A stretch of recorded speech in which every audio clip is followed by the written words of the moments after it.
পেছন থেকেই বলছি, আমার মা খুব সুন্দরী ছিলেন, বয়স খুব কম ছিল, 10-11 বছর হবে। তো মা সংসার ব্যাপারে কিছু বুঝতো না। তো বাবার একটু আমার মার সাথে রাগারাগি ছিল না, দাদাকে খুব ইয়ে করতো যে তুমি কেন আমাকে এত ছোট একটা মেয়ে বিয়ে দিয়েছো যে সংসার ব্যাপারে কিছু বুঝে না। তো এরকম করে বাবা বিয়ের কিছুদিন পরেই চলে গেছে। পরে যাই হোক, একটা সময় আমি পেটে আসি আমার মার। তো তখন থেকে আমার বাবা আবার বাড়িতে কম আসতো, ঢাকায় বেশি থাকতো। কি করতেন ঢাকাতে? ঢাকায় তখন সে ওই যে হোটেলে চাকরি করতেন। তারপরে আমি হওয়ার পরে আমার বাবাকে খবর দিয়েছেন দেখার জন্য, তো আসছে উনি, আসার পরে আবার চলে গেছেন। তো বাবা বাড়িতে আসা যাওয়ার খুব গ্যাপ ছিল, তো এটা হয়তো বা আমার মার পছন্দের ছিল না। পরে এক সময় উনি আরেকটা সম্পর্কে জড়িয়ে যান। আপনার বাবা না, আমার মা। আপনার মা আরেকটা সম্পর্কে জড়িয়ে যান? জি। আমি তখন 15 কিংবা 20 দিনের মতো আমার বয়স। ওই সময়টাতে আরেকটা সম্পর্কে জড়িয়ে যায়? জি। ওকে। পরে মা আমাকে রেখেই চলে গেছেন, ওনার সাথে চলে গেছেন। উনি বিয়ে করবে না, উনি মজা করার জন্যই সম্পর্কটা করেছিলেন। তো যখন উনি বিয়ে করছে না, তখন ওই মুহূর্তে সে পরে আমার বাবার কাছে আসছিল। তো আমার বাবা বলতেছে যে আমার অতটুকু ছোট বাচ্চা ফেলে তুমি চলে গেছে, এখন আর আমি তোমাকে নিব না। ওকে। তারপরে উনি ওনার বাবার বাড়ি গিয়েছেন, ওখানে উনি জায়গা পায়নি। তখন উনি কি করবে, তো এই সময় উনি নাকি মানে মেন্টালি অসুস্থ হয়ে পড়েন। তো পরে ওনাকে ওনার বাবা মা এখন আশ্রয় দিতেই হবে, যেহেতু অসুস্থ হয়ে গেছে, কেউ নাই। তো মা এরকম চিকিৎসা অবস্থায় থাকেন, আর আমাকে আমার বাবার বোন ছিল যে ওনার কাছে আমাকে রাখতে দিয়েছেন। আপনার মা যখন মা হলেন সেই সময়তে তার বয়সটা কত? তখন তার 15 থেকে 16 বছর, একদমই কিশোরী বয়স। তারপরে আমি আমার ফুপুর কাছেই বড় হয়েছি প্রায় 3 বছর পর্যন্ত। তারপরে আমার ফুপু প্রেগনেন্ট হয়ে যায় অবস্থায়, তখন বাবা সেই মুহূর্তে কি করবে, পরে বাবা আমাকে ঢাকায় নিয়ে এলো। ঢাকায় নিয়ে যাওয়ার পরে ছোট্ট একটা বাচ্চা, উনি কাজও করতেছেন, এবার ওখানেই আমাকে রাখার ব্যবস্থা করছেন। তো হচ্ছে না আসলে বিষয়টা। পরে বাবা যেখানে থাকতো সেখানে আরেকটা ইয়েকে পছন্দ হয়, মানে দ্বিতীয়বার ওনাকে বিয়ে করেন। তো এইভাবে বিয়ে দেওয়ার পরে ফার্স্ট ওয়াইফের সাথে কি ডিভোর্স হলো আপনার বাবার? হ্যাঁ, ওটা তো ডিভোর্স, প্রথম স্ত্রীর সাথে ডিভোর্স হয়ে গেল। ওকে। তারপরে তো এখন এই মার সাথেই সম্পর্ক। তারপরে মা আমাকে পালতেছে ভালোই, নিজের মেয়ের মতোই আদর যত্ন করছে। তো এক সময় আমার এই মাও প্রেগনেন্ট হয়ে যায়। তারপরে তো ওনারও একটা মেয়ে হয়। এই মেয়ে হওয়ার পর থেকে আমি এখন বুঝতে পারছি যে একটু ভালোবাসাটা যেন ডিফারেন্ট হয়ে গেছে, আগের মতো না। কিন্তু তারপরও মনে হয় নাই, মানে আমি তখন জানতামও না যে সে আমার সেকেন্ড মা বা কিছু, লোকের কাছে শুনতাম। তারপরে যাই হোক, এরকম করে অনেক বছর হয়ে গেছে। তারপরে এক সময় আমার বাবা মানে বলছে যে আমি তো আর এখানে হচ্ছে না, আমি একটু দেশের বাইরে যাব। তো উনি দেশের বাইরে চলে গেলেন, উনি এভাবে টাকা পাঠাচ্ছেন। আমার মা আবার অত শিক্ষিত ছিল না, টাকা পয়সার হিসাব টিসাব রাখতে পারেনি। তো বাবার মাঝখানে খুব অসুস্থ হয়ে যায়। অসুস্থ হওয়ার পরে থেকে উনি চলে আসার পরে বাবার ধারণা ছিল যে তার ব্যাংকে হয়তোবা কিছু টাকা আছে যেটা দিয়ে উনি কিছু করতে পারবেন। তো বাবা এসে দেখে যে আসলেই কোনো টাকা পয়সা নাই। তারপর থেকে তো মার সাথে মানে রাগারাগি, তারপরে মারধর করে একটা সময় মাকে। এগুলো আপনি নিজের চোখে দেখেছেন? নিজের চোখে দেখেছি। মানে বাবার ধারণা ছিল যে আমার মা হয়তো বা তার বাবার বাড়ি টাকাগুলো দিয়ে দিয়েছেন এর জন্য। তো এর জন্য খুব মারধর হতো। মানে এই বিষয়গুলো আমার খুব মানে ব্রেনে কাজ করতো যে কেন এরকম হলো। তো এগুলো দেখতে দেখতে একসময় খুবই অসুস্থ হয়ে যায় আমি। তো আমার বাবার দুঃসম্পর্কে একটা ভাই আছেন, উনি হচ্ছে ডাক্তারের কম্পাউন্ডারে চাকরি করতেন। তো আমাকে বলেছে তুমি যেহেতু অসুস্থ হয়ে গেছো, তাহলে চলো তুমি আমার ডাক্তার তোমাকে দেখাবো। তো গিয়েছি, ওখানে আমার প্রেশার মাপে প্রচুর হাই প্রেশার হয়ে গেছে। তো উনি বলতেছে ওষুধ দিয়েছেন কিছু, আর এমনিতে সাজেস্ট করেছেন যে যদি বাইরে কোথাও বেরিয়ে আসে তাহলে ভালো হবে। তো তখন আমার ওই চাচাটা বলতেন যে ঠিক আছে, তাহলে চলো আমার বোনের বাড়ি তুমি বেড়ায় আসবা। তো বাবাকে বললো, পরে আমি ওখানে গিয়েছি। ওখানে যাওয়ার পরে হচ্ছে ওই চাচার বোনের হচ্ছে ননদের ছেলের সাথে আমার পরিচয় হয় ওখানে। ওকে। উনি দেখে আমাকে পছন্দ করে এক সময় আমাকে ফোর্স করে ওনাকে ভালোবাসার জন্য। তো আমি বলতেছি যে তখন কোন ক্লাসে পড়েন আপনি? তখন আমি 6 ক্লাস 6 বলেন, তার মানে আপনার বয়স 11 থেকে 12 বছর। যে ছেলেটা আপনাকে প্রপোজ করলো সে আলটিমেটলি আপনার ওই ডাক্তার কম্পাউন্ডারের কোন এক আত্মীয়, রাইট? জি। ওকে। সেই ছেলেটার বয়স কত ছিল? উনি তখন ইন্টারমিডিয়েট দিয়েছেন।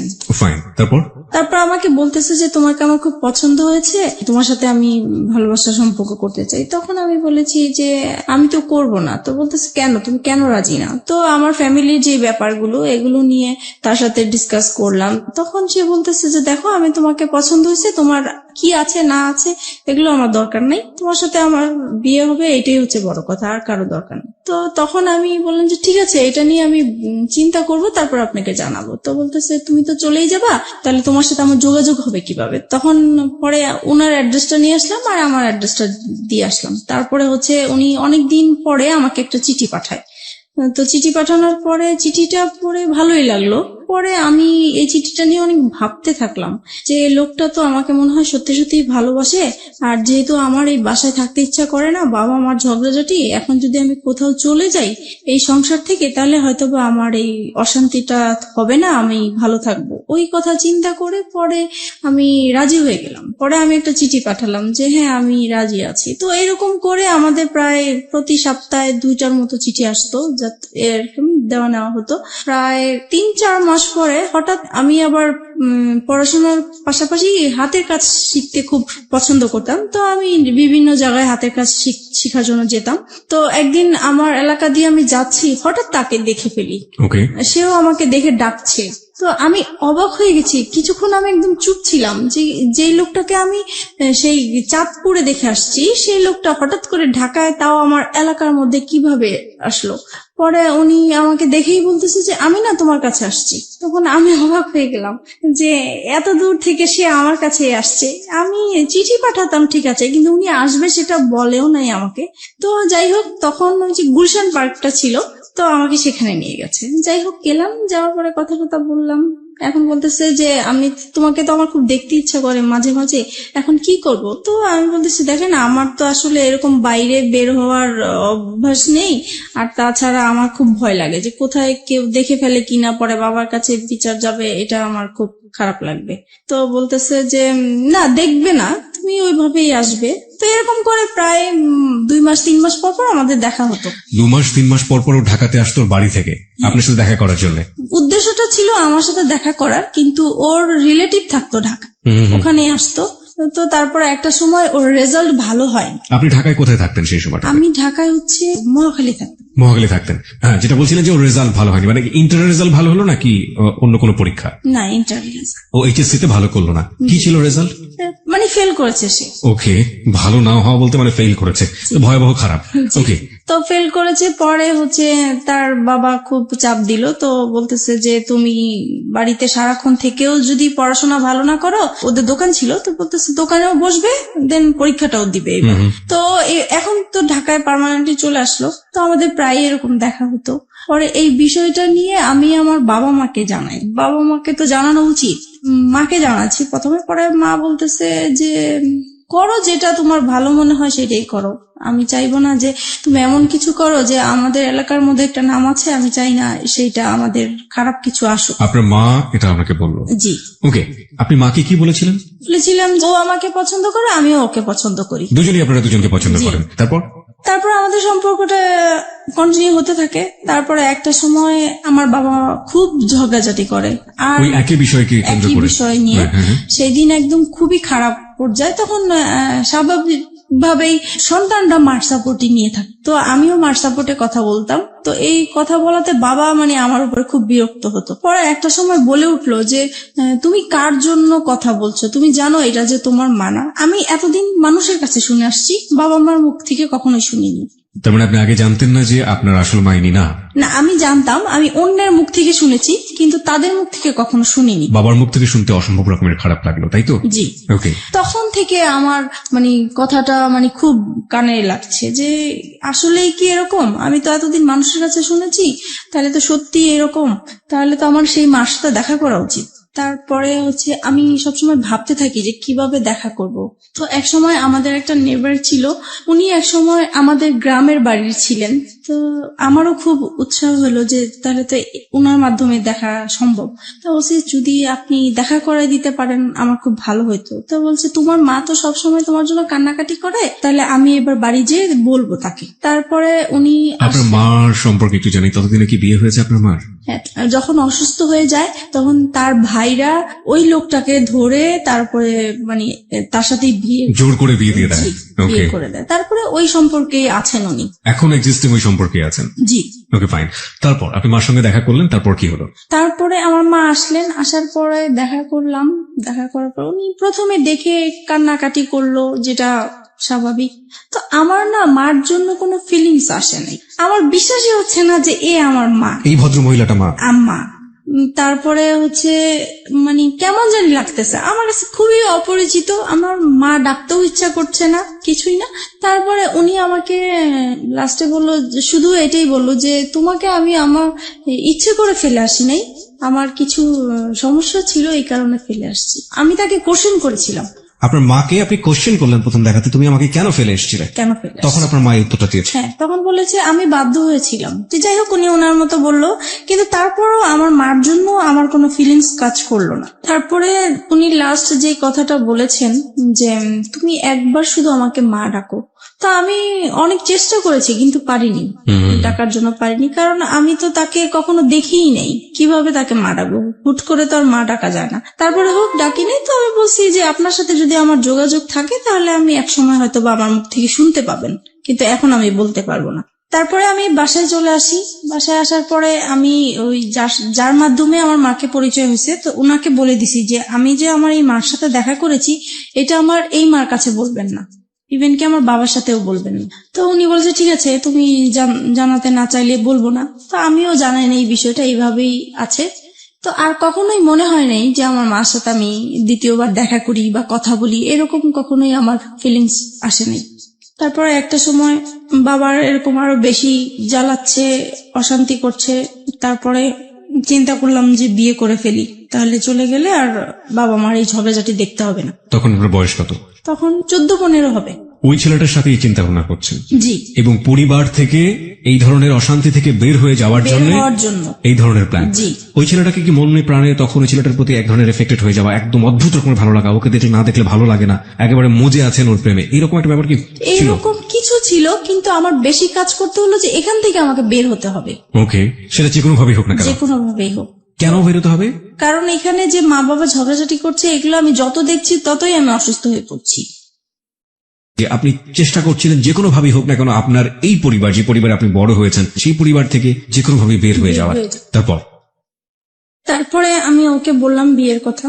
তো সে বলল যে এখন বিয়ে করব, এখন তো আমি নিজের পায়ে এখনো দাঁড়াতেই পারি নাই। তো আমি বলছি যে দেখো, এখন আমাকে এখান থেকে বের হতেই হবে। তো সে বলল যে ঠিক আছে, আমি আমার বাবা মাকে বিষয়টা জানাই। তো সে তার বাবা মাকে জানিয়েছে। তো ওনারা প্রথমে রাজি হয়নি, পরে ও একটু রাগারাগি করলো ফ্যামিলিতে। তখন ওর বাবা এক সময় মেনে নিল যে ঠিক আছে, তুমি যেটা বলছো সেটা, তবে আমরা যাব, কথা বলবো ওদের সাথে। তারপরে ততদিনে ও তো ওর বাবার দোকানে বসে কাজ করছে এবং পাশাপাশি পড়াশোনা করছে, ইন্টারমিডিয়েট ফেল করেছে সব গৌরবে, তাই তো? ওকে। তখন তারপরে আমি বললাম যে না, আমি এটা ফ্যামিলিগতভাবে করতে চাচ্ছি না। তখন বলছে কেন? বলতেছি এখানে অনেকগুলো প্রবলেম আছে, আমি তো তোমাকে আগেই বলেছি যে আমার বাবার টাকা পয়সা নাই, সে অনুষ্ঠান করে বিয়ে দিতে পারবে না। তারপরে বলতেছি দেখো, বাবা মা এখন চাচ্ছে, কি করব? পরে আমি বলতেছি দেখো, এখন যদি আমাকে তুমি ভালোবেসে থাকো, বিয়ে যদি করতে হয় একা করতে হবে, কারণ আমি আমার বাবার অবস্থা জানি, আমি নতুন করে অশান্তি দিতে পারবো না। তখন সে রাজি হয়ে গেল বিষয়টা। তো আমরা একদিন ঘুরতে গিয়েছিলাম, ওখান থেকে হঠাৎ করে সে আমাকে কাজে অফিসে নিয়ে যায়। আমিও জানতাম না যে আজকে আমার বিয়ে হবে। তারপরে হচ্ছে বিয়ে করে ফেলি। তখন আমার 18 বছর হয়নি, কিন্তু ওখানে 18 বছর দেওয়া হয়েছে। 3 লাখ টাকা কাবিননামা হয়। বিয়ে করার পরে এখন ওর বাবা মার কাছে জানিয়েছে। ওর বাবা মা বলছে আমরা যেখানে রাজি হয়েছিলাম তুমি সেখানে একা কেন করতে গেলে? রাইট। তারপরে বলতেছে তাহলে তুমি আমার বাড়িতে আর উঠবা না। তো এখন ও কোথায় যাবে? পরে কি করব, আমি আমাদের বাসায় নিয়ে আসলাম। পরে মাকে বলেছি, বাবাকে বলেছি, কারণ তাদের, আমার মনে হচ্ছে তারা খুশি হয়েছে, যেহেতু তাদের কোনো টাকা পয়সা খরচ হচ্ছে না। তারপরে যাই হোক, আমরা ওখানেই ছিলাম প্রায় 2-3 মাস। পরে আমার হাজবেন্ডের খালা আছে, বড় খালা, ওরা সবাই ওই খালার কথা শুনেই চলে। তো ওনাকে জানিয়েছে বিষয়টা। তো উনি ওর বাবাকে যেভাবেই হোক ম্যানেজ করেছে। 2-3 মাস পরে আমাকে মেনে নেওয়া হয়। পরে আমি ওর সাথে চাঁদপুরে চলে গেলাম। আমার শ্বশুর মানে মেনে নিতে হবে দেখেই মেনে নেওয়া, কিন্তু মন থেকে যে মেনে নেওয়া সেটা আসলে হয়নি। ওনাকে সালাম করলে কখনোই সালামের উত্তর নিত না। আচ্ছা, তাছাড়া আমার সাথে কথা বলতো না। তারপরে আমি যদি ভাত বাড়তে যেতাম টেবিলে, উনি কখনোই খেতে আসতো না। আর সারাক্ষণ ওনার ছেলেকে বকা, এমনকি আমার সামনে মারতেও গিয়েছে যে কেন তুমি এরকম মেয়ে বিয়ে করলা। বড় ছেলে নিয়ে সবারই একটা আশা ছিল। তারপর হয়েছে যেটা এখন শাশুড়ি কেমন ব্যবহার করতো, বাকি মেম্বার যারা ছিল তারা কেমন ব্যবহার করতো? মোটামুটি ভালোই ছিল, কিন্তু শাশুড়ি ননদ এরা সবসময় আমাকে ভুল ধরার চেষ্টা করতো। আচ্ছা, তাদের মন পাওয়ার জন্য আমি সবকিছু কাজ করেছি, তারপরেও সব সময় ভুল ধরতেই থাকতো। এক সময় হয়েছে কি, বড় ধরনের একটা ঝগড়া হয়েছে। সেটা হচ্ছে আমার শ্বশুর শাশুড়িরা ওনারা চিটাগাং গিয়েছে বেড়ানোর জন্য। যেহেতু ঢাকায় বড় হয়েছি, পুকুর দেখে আমার খুব ইচ্ছা হয়েছে যে আমি একটু পুকুরে গোসল করবো। ওকে, ওনাদের বাড়ির কেউ আবার পুকুরে গোসল করেন, ওনারা খুব পর্দাশীল মানুষ। ছেলের বউ কেন পুকুরে গোসল করবে, কিন্তু পুকুরটা চারপাশে ঢাকা ছিল। ওকে, তারপরেও মানে পুকুরটা পর্দাসীন পুকুর।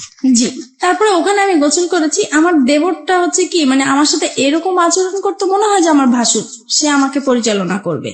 তো এটা আমার পছন্দ হতো না। তো সে এসে আমাকে বলতেছে, কি ব্যাপার, আপনি কেন পুকুরে গোসল করলেন, এই সেই, আপনি জানেন না পুকুরে গোসল করে আমাদের পছন্দ না। তো বলছে আমার একটু ভালো লাগছে, আর বাড়িতে তো কেউ ছিল না। এই নিয়ে সে আমার বাবা মা তুলে গালাগালি শুরু করছে। আপনার হাজবেন্ড কি করছিল তখন? ও তো ঢাকায় থাকতো, আমি বাড়িতে থাকতাম। আচ্ছা, তারপরে হচ্ছে গালাগালি করতেছে আমার বাবা মাকে। তখন আমার খুব খারাপ লাগলো যে আমি অন্যায় করছি, আমার বাবা মাকে কেন গালিগালি করবা। তখন আমিও তার বাবা মাকে গালাগালি করি। পরে হচ্ছে সে ইমিডিয়েটলি সে আমার শ্বশুর শাশুড়িকে ফোন দিয়েছে। তারা মানে তখনই একদম চিটাগাং থেকে চলে আসছে, আমার বিচার হবে। আমার হাজবেন্ডকেও খবর দিয়ে আনা হয়েছে। তারপরে সেই আসরে কি হলো, সেখানে বলছে যে আমাকে আমার শ্বশুর শাশুড়ির কাছে মাপ চাইতে হবে বাদরে। তা আমি বলছি ঠিক আছে, আমি যদি অন্যায় করে থাকি আমি মাপ চাবো, কিন্তু সে যে আমার বাবা মাকে বকা দিছে, তাহলে আগে সে আমার বাবা মার কাছ থেকে পা ধরে মাপ চেয়ে আসুক, তারপরে আমি যাবো। বলো হ্যাঁ, বউ হয়ে এত বড় কথা, এতগুলো মুরব্বী মানুষ আমরা বসে আছি। তারপরে আমার হাজবেন্ড এসে বলতেছে মাপ চাও মাপ চাও। আমি বলতেছি না, আমি তো চাইবো না, আগে আমার বাবা মার কাছে মাপ চেয়ে আসুক, তারপরে আমি যাবো। পরে এই কথা বললাম কেন, সে সবার সামনে আমাকে অনেক মারধর করলো। এই সে প্রথম আমার গায়ে হাত তোলে। আমি বিয়ের কতদিন পরে? প্রায় 3-4 মাস পরে। ওকে, পরে সেদিন রাতে আমার প্রচুর রাগ উঠলো। তারপরে আমি করলাম হচ্ছে যে তাকে বললাম রাগের মাথায় যে কালকের মধ্যে যদি আমাকে ঢাকায় নিয়ে না যাও, তাহলে আমার এখানে লাশ দেখবা আমার। তো সে খুব ভয় পেয়ে গেছে। তখন তার বাবা মাকে বলে ঢাকায় নিয়ে আসলো আমার বাবার বাড়িতে। আমি বলছি আর যাবো না। পরে যাই হোক, আমার কথাটাই রইলো, আমি বাবা মার কাছে ছিলাম। এক সময় পরে বাবা আবারও সেই তো ঝগড়াঝাটি আছেই বাবার সংসারে। তখন একদিন আমি খুব রাগ হইলাম বাবার সাথে। তখন বাবা আমাকে বলতেছে যে তুমি এখন অন্যের হয়ে গেছে, এখন আর আমাদের কেউ না, তুমি আমাদের সংসারে কিছু বলতে আসবা না। এই সে আরো কিছু বকা দিল আমাকে। পরে বলতেছে, বাবা বলতেছে তুমি কালকের মধ্যে আমার ঘর থেকে বের হয়ে যাবে, আমি কালকে যেন তোমাকে আর দেখতে না চাই। পরে মা বলতেছে যে তোর বাবা তো অনেক রেগে গেছে, তা কাজ কর, আমি তোকে একটা আলাদা বাসা নিয়ে দেই, ও আসলে পরে ওকে বলবো আমি সবকিছু। তখন আমি আমার মার কাছাকাছি একটা বাসা নিলাম। পরে ও বাড়ি থেকে আসছে হঠাৎ করে, তো মার বাসায় আসছে। এখন দেখতেছে আমি নাই। তো মাকে জিজ্ঞেস করলো কি ব্যাপার, ও কোথায়? তো বলতেছে ও তো আলাদা বাসা নিয়েছে। তখন তো সে খেপে গেল, কেন সে বাসা নিবে? সে তো আমাকে বলেছিল যে তার বাবার বাড়ি অন্তত 2 থেকে 3 বছর থাকবে, তারপরে সে আলাদা কিছু করবে। এখনই সে করলো, আমার তো কিভাবে কি করব আমি। তারপর থেকে মানে আমাদের এতদিন পর্যন্ত মানে ভালোই ছিল, আমাদের সংসার জীবন বলেন, ভালোবাসা সম্পর্ক বলেন, সবকিছুই ভালো ছিল। যে আলাদা বাসা নিলাম, এখন ওর ইনকাম করতে হবে, বাবা মা চাপ দিচ্ছে যে নিজে নিজে বিয়ে করেছো, তারপরে বউকে আবার বাবার বাড়ি রেখে আসছো, তো এটা তো ঠিক হয় নাই। তোমার শ্বশুর বাড়ি থেকে কিছু না পাই, অন্তত বউর সেবাটা তো আমাদের পাওয়া উচিত, তুমি কেন আমাদের বউ সেবা থেকে বঞ্চিত রাখছো? এই তো তার মাথায় একটা প্রেসার আছে। তারপরে এভাবে আমাদের প্রায় 2টা বছর কেটে যায়। বাসার খরচটা কিভাবে আসতো? পরে ও ওর বাবার দোকান থেকে নিয়ে আসতো টাকা পয়সা, প্রতি মাসে মাসে টাকা পয়সাগুলো নিয়ে আসতো? জি।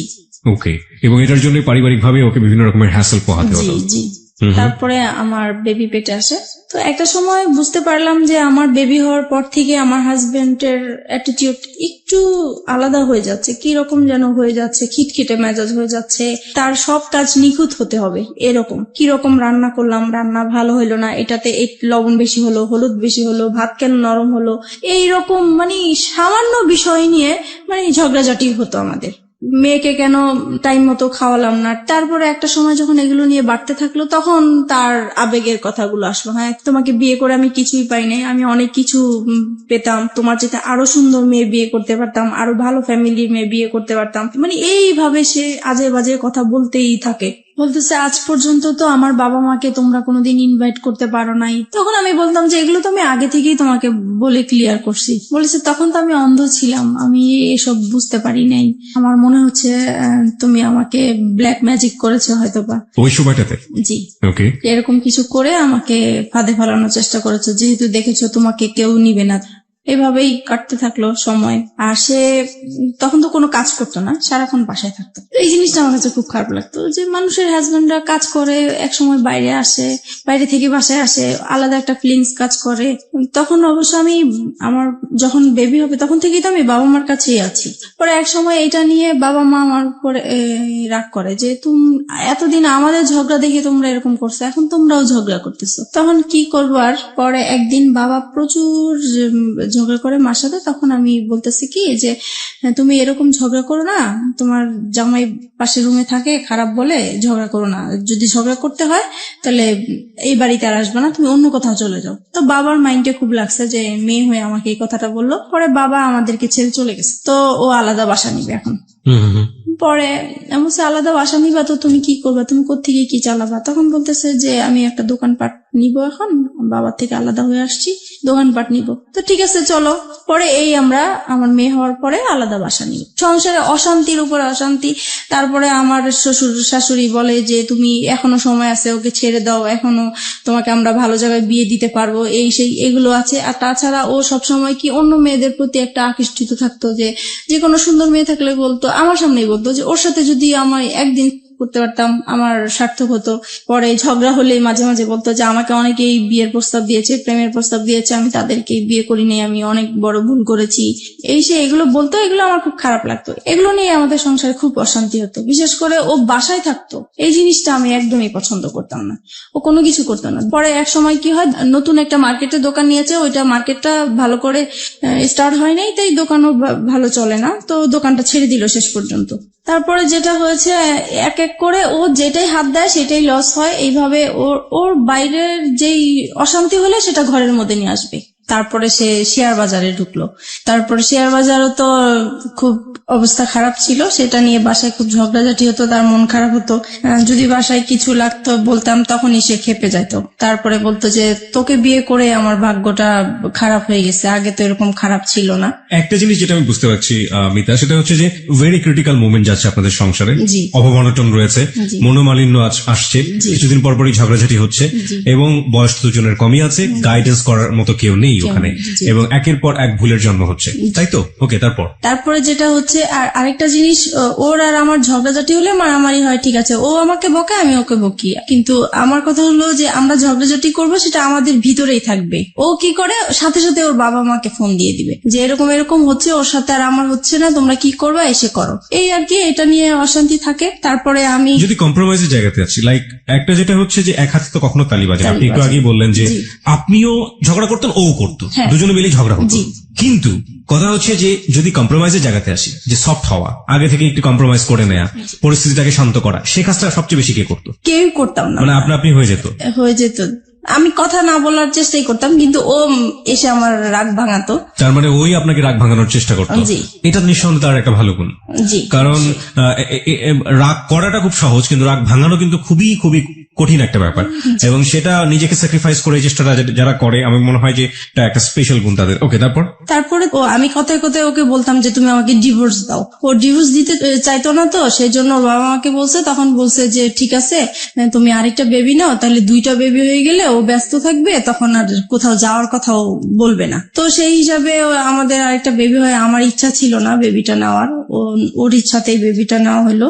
ওর মামার বাসা পাশে ছিল, ওর মামার বাসাতে আমরা আমার হসপিটাল থেকে এসে সরাসরি মামার বাসায় উঠলাম। তো আমার বোন তখন এসএসসি পরীক্ষা দিচ্ছে, মাঝখানে ওর কিছু গ্যাপ ছিল, তো সেই গ্যাপের মাঝে আমার কাছে আসছে। আবার অনেক গেস্টও আসছে, জায়গা ছিল না। তো আমার হাজবেন্ড বলতেছে কি যে এখানে তো জায়গা নেই, ওকে নিয়ে আমি আমাদের বাসায় চলে যাবো। কথা ছিল খাওয়া দাওয়া করে সবাইকে নিয়ে যাবে, কিন্তু সে আমার বোনকে খাইয়ে টাইয়ে নিয়ে আগেই চলে গেছে। তারপর যাই হোক এরকম গিয়েছে, হঠাৎ করে সে আর কি মানে আমার বোনের সাথে সে একটা অনৈতিক কাজ করতে গিয়েছিল, সেটা আমি বুঝতে পারি নাই, আমি 3 মাস পর জানতে পেরেছি। আপনি 3 মাস পরে এটা জানতে পারেন? জি। কিভাবে জানতে পারেন? আমি মানে ও আসতো না তো, গ্যাপ ছিল, তখন আমি জিজ্ঞেস করছি কি ব্যাপার, ও আমার বাসায় আসে না কেন, আমি তো এরকম কিছু করি না যে ও আসা বন্ধ করে দিবে। তখন মা বলতেছে যে ও আর যাবে না তোমাদের বাসায়। তখন আমি বললাম যে কেন যাবে না, তখন সে কথাই বললো আর কি। তার মানে আপনার বোন গিয়ে আপনার মাকে বলেছিল এবং পরবর্তীতে আপনার মা আপনি জিজ্ঞেস করার প্রেক্ষাপটে আপনাকে এটা জি, বলেছিল। জি। এই যে ঘটনাটা যখন আপনার হাজবেন্ড এরকম কাজ করলো, তখন আপনাদের সাথে মানসিক যে সম্পর্ক হাজবেন্ড ওয়াইফের মধ্যে, সেই সম্পর্ক কি অবস্থায় ছিল? তখন তো খারাপ ছিল। খুব খারাপ অবস্থায় ছিল। জি। ওকে, তারপর? তারপরে এটা জানার পরে আমি ওকে প্রশ্ন করলাম যে তুমি এরকম কিছু করেছো কিনা, তো সে বলতেছে যে না আমি এরকম কিছুই করি নাই। তারপরে সে উল্টা আমাদেরকে বলতেছে যে তোমার মা তোমার বোনের নামে আমি মানহানি মামলা করব, কেন তোমরা আমার নামে এরকম কিছু করেছো। তখন আমি মানে অবাক হয়ে গেলাম যে সে অন্যায়টা করলো তারপরও স্বীকার করতেছে না। আর আমার মা বোন কখনোই মিথ্যা বলবে না, আর নিজের মান সম্মান নিয়ে তো কখনোই মিথ্যা বলার প্রশ্নই আসে না। তারপর এক সময় আমি আত্মহত্যা করার চেষ্টা করলাম, মানে বাসা থেকে বের হয়ে যাচ্ছি, রাগ হয়ে যে তার সাথে আমি আর থাকবো না, সে এরকম একটা কাজ করতে পারলো। তারপরে আমি যখন বাসা থেকে বের হয়ে যাচ্ছিলাম তখন সে আমার হাতে পায়ে ধরে মাপ চাইলো, বলতেছে সরি আমার ভুল হয়ে গেছে, আমি আর এরকম কিছু করব না, কিন্তু তুমি কাউকে বলো না, আমার আত্মীয় স্বজন কাউকেই বলবা না তুমি। তারপরে যাই হোক আমি আবারও সংসার এইভাবেই করতে থাকলাম। তো কিন্তু আমি যতই মানে চেষ্টা করতেছি সংসার করার জন্য, যতই অশান্তি হোক না কেন, কিন্তু সে একের পর এক ঝগড়াঝাটি অশান্তি আছে। আমার পরে লাস্টের দিক দিয়ে আর ভাল লাগলো না, প্রচুর মারামারি হতো আমাদের। আপনিও মারতেন? আমিও মারতাম। দুজন মিলে মারামারি করতেন? জি। ওকে। তারপরে এরকম অশান্তি ভাল লাগতো না, মন সবসময় খারাপ থাকতো। তাছাড়া মানে আর আমার ও খুব বেশি যন্ত্রণা করতো, আমি নাকি বেশি ঘুমাই, আমি খুব অলস, ঘরে কাজ করতে চাই না, ঘুমালে উঠতে চাই না। তারপরে টিভি দেখি আমি খুব বেশি, আমার খুব বাজে অভ্যাস, আমার জন্য আমার সন্তানরাও নষ্ট হয়ে যাচ্ছে, এগুলো নিয়ে খুব। আপনারা যে মারামারি করতেন আপনাদের ছেলে মেয়েদের সামনেই মারামারি করতেন? হ্যাঁ, সামনেই করতাম। ওরা খুব ভয় পেত, কান্নাকাটি করতো, কিন্তু কিছু করার ছিল না, হয়ে যেত। ফিরে যাচ্ছি মিতার কাছে। মিতা, তারপর কি হলো? পরে এক সময় রোজার ঈদ সামনে আসলো, ঈদের শপিং করা নিয়ে আবার আমাদের খুব ঝগড়া হলো, মাঝখানে মারামারি এইরকমই। আর সে সব সময় ঈদের সময় সে বাড়িতে যায় ঈদ করে, আর আমি বাচ্চাদেরকে নিয়ে ঢাকায় ঈদ করি। আমি বাড়িতে যেতে চাই না, বাচ্চারাও বাড়িতে যেতে চায় না, তাই আমাদের আর যাওয়া হয় না। কিন্তু সে তার বাবা মার সাথে ঈদ করবে, সেজন্য প্রত্যেকটা ঈদই সে তার বাবা মার সাথেই করে। আমরা বেশি দামি দামি জিনিস চাই, আগে কম দামি জিনিস পরেছি, এখন কেন উপরের দিকে নজর আমার, এইভাবে ঝগড়াঝাটি হয়। তারপর সে বাড়িতে চলে যায়। অশান্তির জন্য আমি ভাল লাগতো না দেখে তাই একটু হাতের কাজ করা শুরু করেছিলাম। তো হাতের কাজের বিজ্ঞপ্তি দিয়েছিলাম, বিজ্ঞপ্তির জন্য আমার মোবাইল নাম্বারটা শো করা হয়েছিল একটা কাগজে, লিফলেট। জি। তারপরে ওগুলা শেখানোর জন্য নাম্বার দিয়েছিলাম। তো আমি ভাবছি ওখান থেকে হয়তো বা ফোন টোন এসছে, তো রিসিভ করেছি। একটা লোক আর কি এরকম দুষ্টামি করতেছে, কথা বলতেছে। তো আমি বলছি আপনি কিসের জন্য ফোন করেছেন? বলতেছে এমনি আমার ভালো লেগেছে তাই ফোন করছি। তো আমি পরে ফোনটা রেখে দিছি, আমি আর কথা বলি নাই। তো উনি প্রায় এরকম 2-3 দিন ফোন দিত। তারপরে এক সময় বলতেছে যে আসলে আমি আপনার সাথে ফ্রেন্ডশিপ করতে চাই। সেই সময় কি আমার তো মন মেজাজ খারাপ ছিল, ভালো লাগতো না। তখন কেন জানি হঠাৎ করে মনে হয়েছে যে সে শুধু ফ্রেন্ডশিপ করতে চায়, কথাই বলতে চায়, তাই কথা বললে সমস্যা কি। সপ্তাহখানিক কথা বলেছি পরে একদিন সে আমাকে বলতেছে কি যে আপনাকে আমি দেখতে চাই একটু। যাই হোক আমরা রাজি হয়েছি দেখা করার জন্য, দেখা করতে গিয়েছে আমার বাসায়। 1 সপ্তাহের মধ্যে আপনি রাজি হয়ে গেলেন? জি। তারপরে দেখা করলাম। পরে সে আমাকে মানে একটা কথা বললো যে আচ্ছা আমরা তো ফ্রেন্ডশিপ আছি, আমরা কি ফ্রেন্ডশিপের বাইরে অন্য কিছু করতে পারি? তো আমি বলছি কিরকম? বলতেছে যা হয় আর কি। তো আমি বুঝতে পারছি উনি খারাপ কিছু ইঙ্গিত দিয়েছে আমাকে। তো আমি বলছি না, এটা আমার পক্ষে সম্ভব না। তারপরে এই বলে আমি পরে ওখান থেকে তার সাথে আমার সম্পর্ক শেষ হয়ে গিয়েছে। Fine, let me no one thing, আপনার সম্পর্কে উনি কতটুকু জানতেন? আপনার যে 2টো সন্তান হ্যাঁ, আছে। আমি সবই বলেছি, আমাদের কথা এগুলোই হতো, আমার সংসারে কি হয়েছে না হয়েছে, আমার কিভাবে বিয়ে হয়েছে।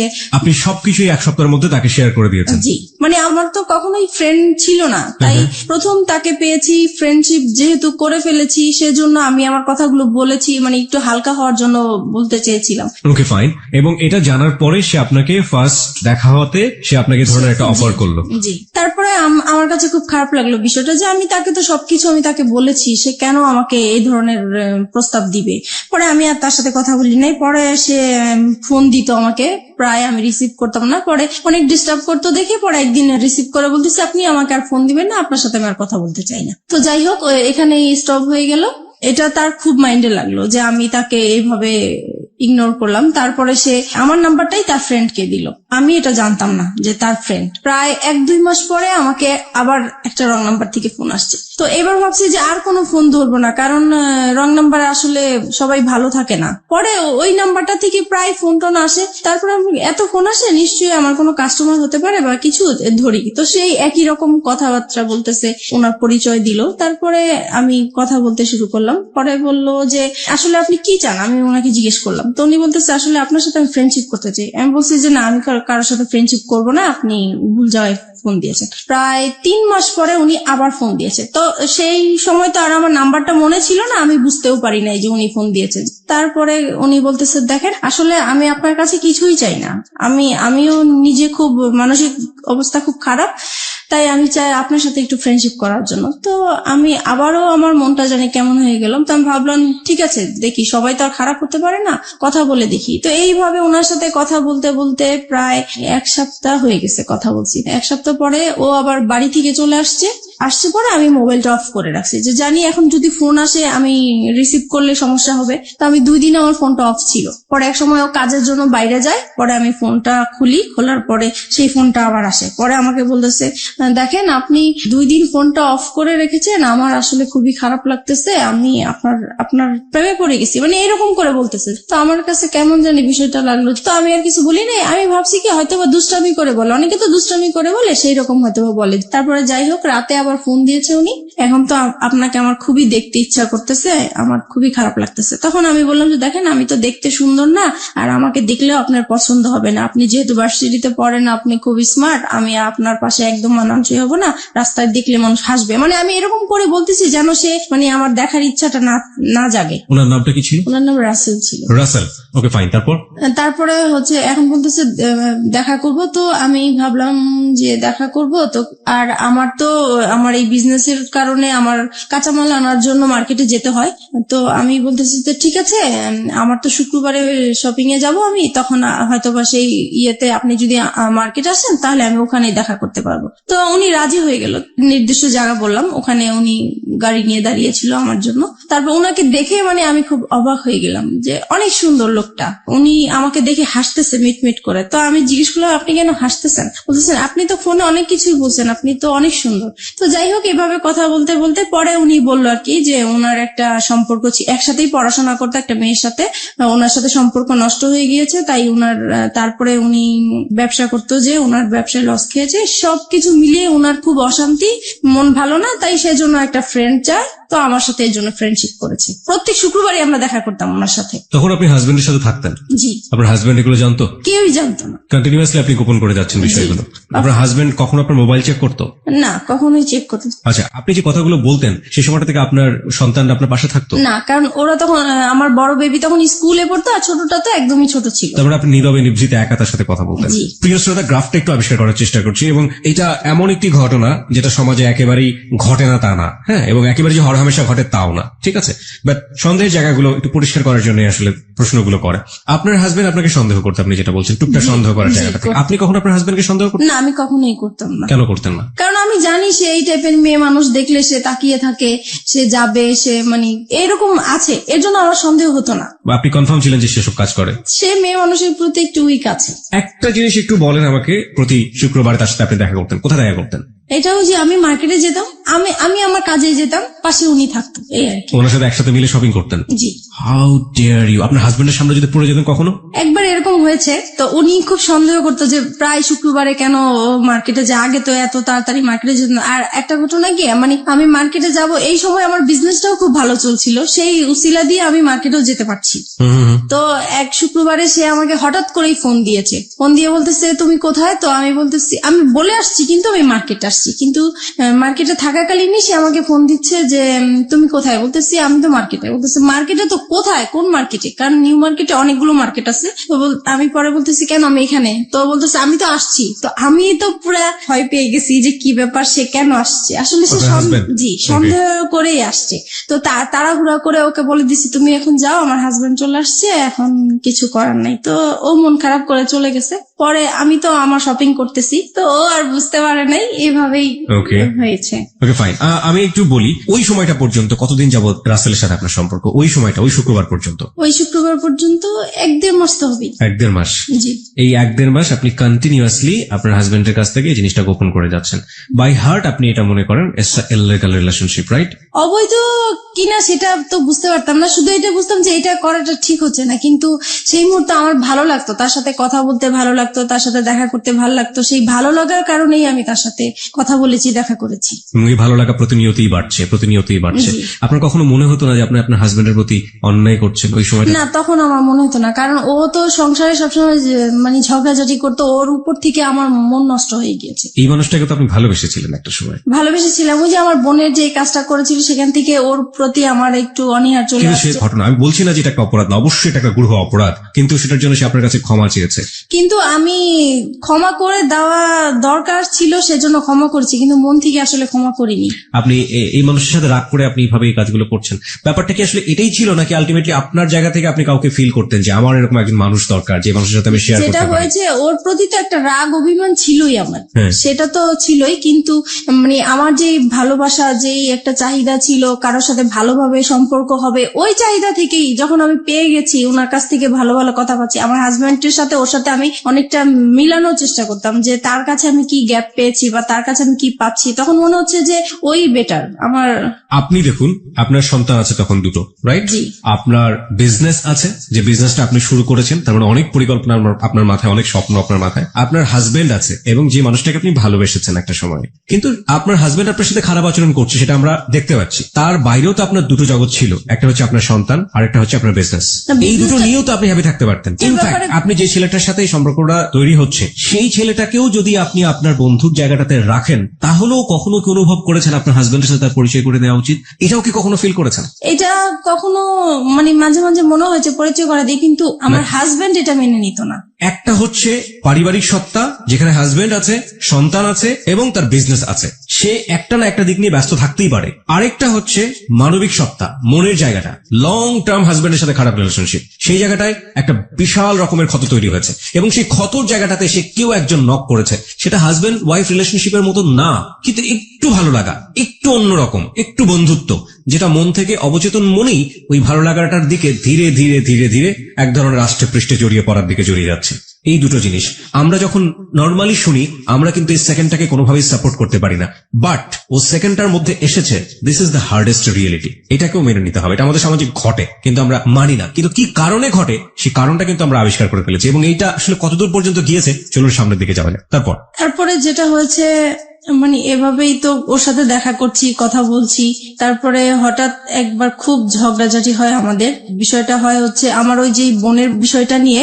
ওই ঘটনার পর থেকে যেটা হয়, আমাদের স্বামী স্ত্রীর যে সম্পর্কটা হয়ে থাকে, সেরকম সম্পর্কতে আমি জড়াতে চাই না, এর জন্য এটা নিয়ে খুব ঝগড়াঝাটি হয়। ও খুব জোর করে আমাকে, আমি রাজি হই না, তারপরে মারামারি হয়, এরকম প্রায়ই হয়। তো একটা সময় হয় কি, যে আমি ঘুমিয়ে থাকি, সে ঘুমন্ত অবস্থায় আমার সাথে এরকম কাজ করে। এই বিষয়টা আমার কাছে খুবই খারাপ লাগে। আমি লক করছি এখানে আপনাকে। একটা হচ্ছে যে এই যে ঘটনাটা আপনাদের মধ্যে একটা বিরোধ তৈরি করলো, একটা স্বামী স্ত্রী নামে স্বামী স্ত্রী কিন্তু এক ধরনের সম্পর্ক নেই, এই সময় পর্যন্ত রাসেলের সাথে আপনার সম্পর্ক কতদিনের? 2-3 মাস হবে। 2-3 মাস, মানে সময় বাড়ছে। এই সময়টাতে রাসেলের সাথে আপনার কি ধরনের কথোপকথন হতো? ও তো প্রথমেই আপনাকে ফ্রেন্ডশিপের কথা বলেছে, হ্যাঁ, তারপরে ব্যাপারটা কি ফ্রেন্ডশিপে থেকেছে নাকি ধীরে ধীরে ভালো লাগার জায়গাটায়? না, ভালো লাগা এখনো আসেনি, ফ্রেন্ডশিপই চলছিল।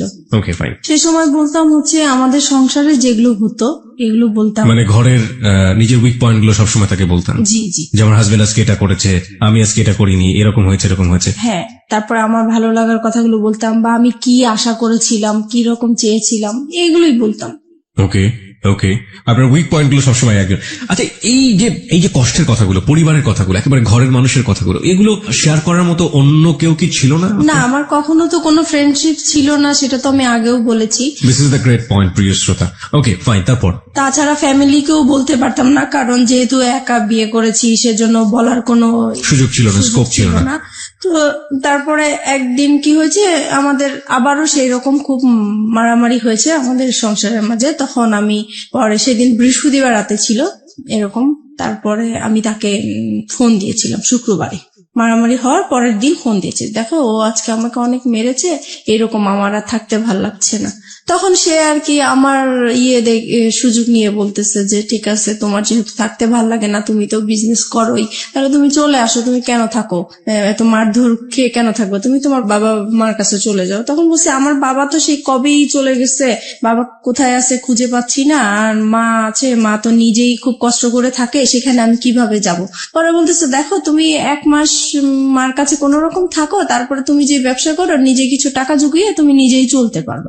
মানে আপনাকে সেপারেট করে দিতে যাচ্ছে আপনার হাজবেন্ডের কাছ থেকে? মানে আমার জন্যই বলছে সে, আমি যেহেতু কান্নাকাটি করি তার কাছে, আমার কথা চিন্তা করে সে এই কথা বললো। ওকে। তারপরে আর আমি তো সবসময় এমনিতেও বলি যে ডিভোর্স তাকে দিব বা সে আমাকে দিবে, কিন্তু সে তো রাজি হচ্ছে না ডিভোর্স দেওয়ার জন্য। আমার হাজবেন্ড তো ডিভোর্স দিতে চায় না, আমাকে মারধর করবে, বকাবাদ্য করবে, আবার আমাকে বলবে যে আমার সাথে তার জীবনটা জড়িয়ে নষ্টই হয়ে গেল, কিন্তু সে ডিভোর্স দিবে না। তো পরে এক সময় ডিসাইড করলাম যে আমি তাকে ডিভোর্স দিব, সে যেহেতু দেয় না আমিই দিব। পরে একদিন রবিবারে সে দেখা করবে, আর সেদিন শুক্রবারে আর দেখা করতে পারি নাই দেখে সে বলতেছে ঠিক আছে রবিবারে, তাহলে এবার শুক্রবারে যখন দেখা হলো না, তাহলে রবিবারে আসো। তো আমার অফিস টাইম শেষ হলে সন্ধ্যার দিকে আসো। তো আমরা সন্ধ্যার দিকে একটা গুলশানে ফাস্টফুডে বসি, তো ওখানে বসছি। পরে সে আমার হাতটা ধরলো, এই ফার্স্ট সে আমার হাত ধরে। কয় মাস পর? ওই তো 2-2.5 মাস পরে। আচ্ছা, এই হাত ধরার আগে আপনারা সেলফোনে কি কখনো এই ভার্চুয়াল হাত ধরাধরি করেছেন? না। ওকে, তারপরে এই প্রথম সে আমার হাতটা ধরার পরে আমার কাছে অন্যরকম একটা ভালো লাগা তৈরি হলো, যে মনে হচ্ছে যে খুব ভালো লাগছে এটাই। তারপরে হঠাৎ করে সে আমাকে বলতেছে দেখো আমি আসলে তোমার প্রেমে পড়ে গেছি, আমি আর তোমাকে ছাড়া থাকতে পারছি না। তখন আমিও মানে কান্নাকাটি করতেছি, যে সেহেতু আমাকে মারধর করেছে সেটা বলতেছি আর কান্না করতেছি। পরে সে আমার আর কি মাথায় হাত বুলিয়ে দিচ্ছে, পরে বলতেছে দেখো আর ধৈর্য ধরো, 6টা মাস তুমি ধৈর্য ধরো, তারপরে আমি 6 মাস পরে তোমার একটা ব্যবস্থা করব। তখন আমি জিজ্ঞেস করলাম ব্যবস্থা মানে কি বুঝতে চাচ্ছ? তো বলতেছে আমরা একসাথে থাকবো। তুমি কি আমাকে ভালোবাসো? বলছে হ্যাঁ আমি তোমাকে ভালোবাসি। তো এইভাবেই হোক আমাদের পরে। আপনি তাকে ভালোবাসতেন ওই সময়টাতে? ওই বলার পর থেকে আমি প্রশ্ন করেছি যে আমার তো আসলে বিশ্বাস হচ্ছে না, তুমি আমাকে কিভাবে ভালোবাসো, আমার বিয়ে হয়েছে, বাচ্চা আছে, তোমার মতো আনম্যারিড ছেলে তো আমাকে কখনোই ভালোবাসার কথাই না। তো বলতেছে মানুষের ভালো লাগা তো কত রকমই হতে পারে, এটার তো শেষ নাই, তোমাকে আমার ভালো লাগছে, আমি তোমাকে বিয়ে করব, তবে আমার জন্য তোমাকে 6 মাস অপেক্ষা করতে হবে। তো আমি বলতেছি এত বছর যেহেতু কষ্ট করে আসছি, আমি 6 মাস পর্যন্ত কষ্ট করতে পারবো। তো এই বলে আমরা চলে আসছি। তারপর থেকেই আমাদের ভালোবাসা আসলে শুরু হয়। তারপরে ফোনে একের পর এক কথা বলা হয়, খুব ভালো লাগে। তখন আপনার হাজবেন্ডের সাথে আপনি? জি, হাজবেন্ডের সাথে। তারপরে থেকে মানে সে কথা না বললে আমার খুব কষ্ট হয়, যেদিন ফোন করতে না পারি সেদিন খুব কষ্ট হয়, দেখা করতে না পারলে কষ্ট হয়। তারপর থেকে আমরা কি করি, প্রত্যেক দিন দেখা করি। এতদিন তো শুক্রবার ছিল, এখন প্রত্যেক দিন তার অফিস টাইমে যাওয়ার পথে আমার বাসা পড়ে, তো আমি বাসার সামনে দাঁড়িয়ে থাকি, সে চলে যায়, ওইটুকুই দেখা, মানে ওইটা দেখা করলেই মনে হয় যে অনেকটা শান্তি লাগে। ওইটুকু না দেখতে পারলেও খুব খারাপ লাগে, রাতে ঘুম হয় না। তো এভাবেই চলতে থাকে। You fall in love like this? এইভাবে আপনি এরকম ভাবে আপনার হাজবেন্ড থাকা অবস্থায়, আপনার বাচ্চা থাকা অবস্থায় আপনি? জি। This kind of love, like 16 years love. কিশোরী মেয়েরা যেভাবে প্রেমে পড়ে, একটা ছেলে সামনে দিন না গেলে ঘুম হচ্ছে না রাতের বেলা। জি জি, আমার ওই প্রথম যখন আমার হাজবেন্ডের সাথে যে রকম ফিলিংস কাজ করছিল, ওর বেলাও আমার সেম হচ্ছিল। তখন কি আপনার মনে হয়নি যে জীবনে একটা ভুল করেছে আর একটা ভুল করতে যাচ্ছি? তখন আমি বলতাম যে দেখো ও তো আমাকে সবকিছু জেনে শুনে ও বিয়ে করেছিল, তারপরেও কিন্তু ও আমাকে টর্চার করতেছে এখনো। তো ও আমাকে বলতো দেখো ও তো অশিক্ষিত, ওর ফ্যামিলি অশিক্ষিত, সেজন্য ও এরকম করে, আমি করব না, তুমি আমার উপর বিশ্বাস আনতে পারো, সবাই তো একরকম না। তারপর যাই হোক, ওর কিছু কথা ছিল যে এগুলো শুনলে আমি খুব ভরসা পেতাম, আমি বিশ্বাস করতে চাইতাম। তারপর মানে ওর কথা, ও যখন কথাগুলো বলতো আমার খুব বিশ্বাস করতে ইচ্ছা করতো, ওর কথাগুলো আমার ভালো লাগতো, মনে হতো যে সত্যিই বলছে বা এরকম কিছু। তারপরে বাসায় চলে আসলাম। বাসায় আসার পরে হচ্ছে এখন আমার হাজবেন্ডের বিজনেসটা ভালো যাচ্ছে না, তো ও ঠিক মতো ঘরে বাজার টাজার করছে না, তাছাড়া যেটা প্রয়োজন হয় সেগুলো হচ্ছে না। মাঝখানেও বলতেছি কি যে বাসাটা ছেড়ে দিব, বাসাটা এত ভাড়া আমি বয়ে নিতে পারছি না, আমার খুব কষ্ট হচ্ছে, আমি বাসাটা ছেড়ে দিব। তখন আমি বলতেছি এত সুন্দর বাসা বাসা আমরা তো পাওয়া যাবে না, তো এটাই থাকি না, কষ্ট টষ্ট করে থাকি, দরকার হলে আমরা একটা রুম সাবলেট ভাড়া দিই, তবু এখানে থাকি, এখানে সবকিছু ফ্যাসিলিটি ভালো, এখানেই থাকবো।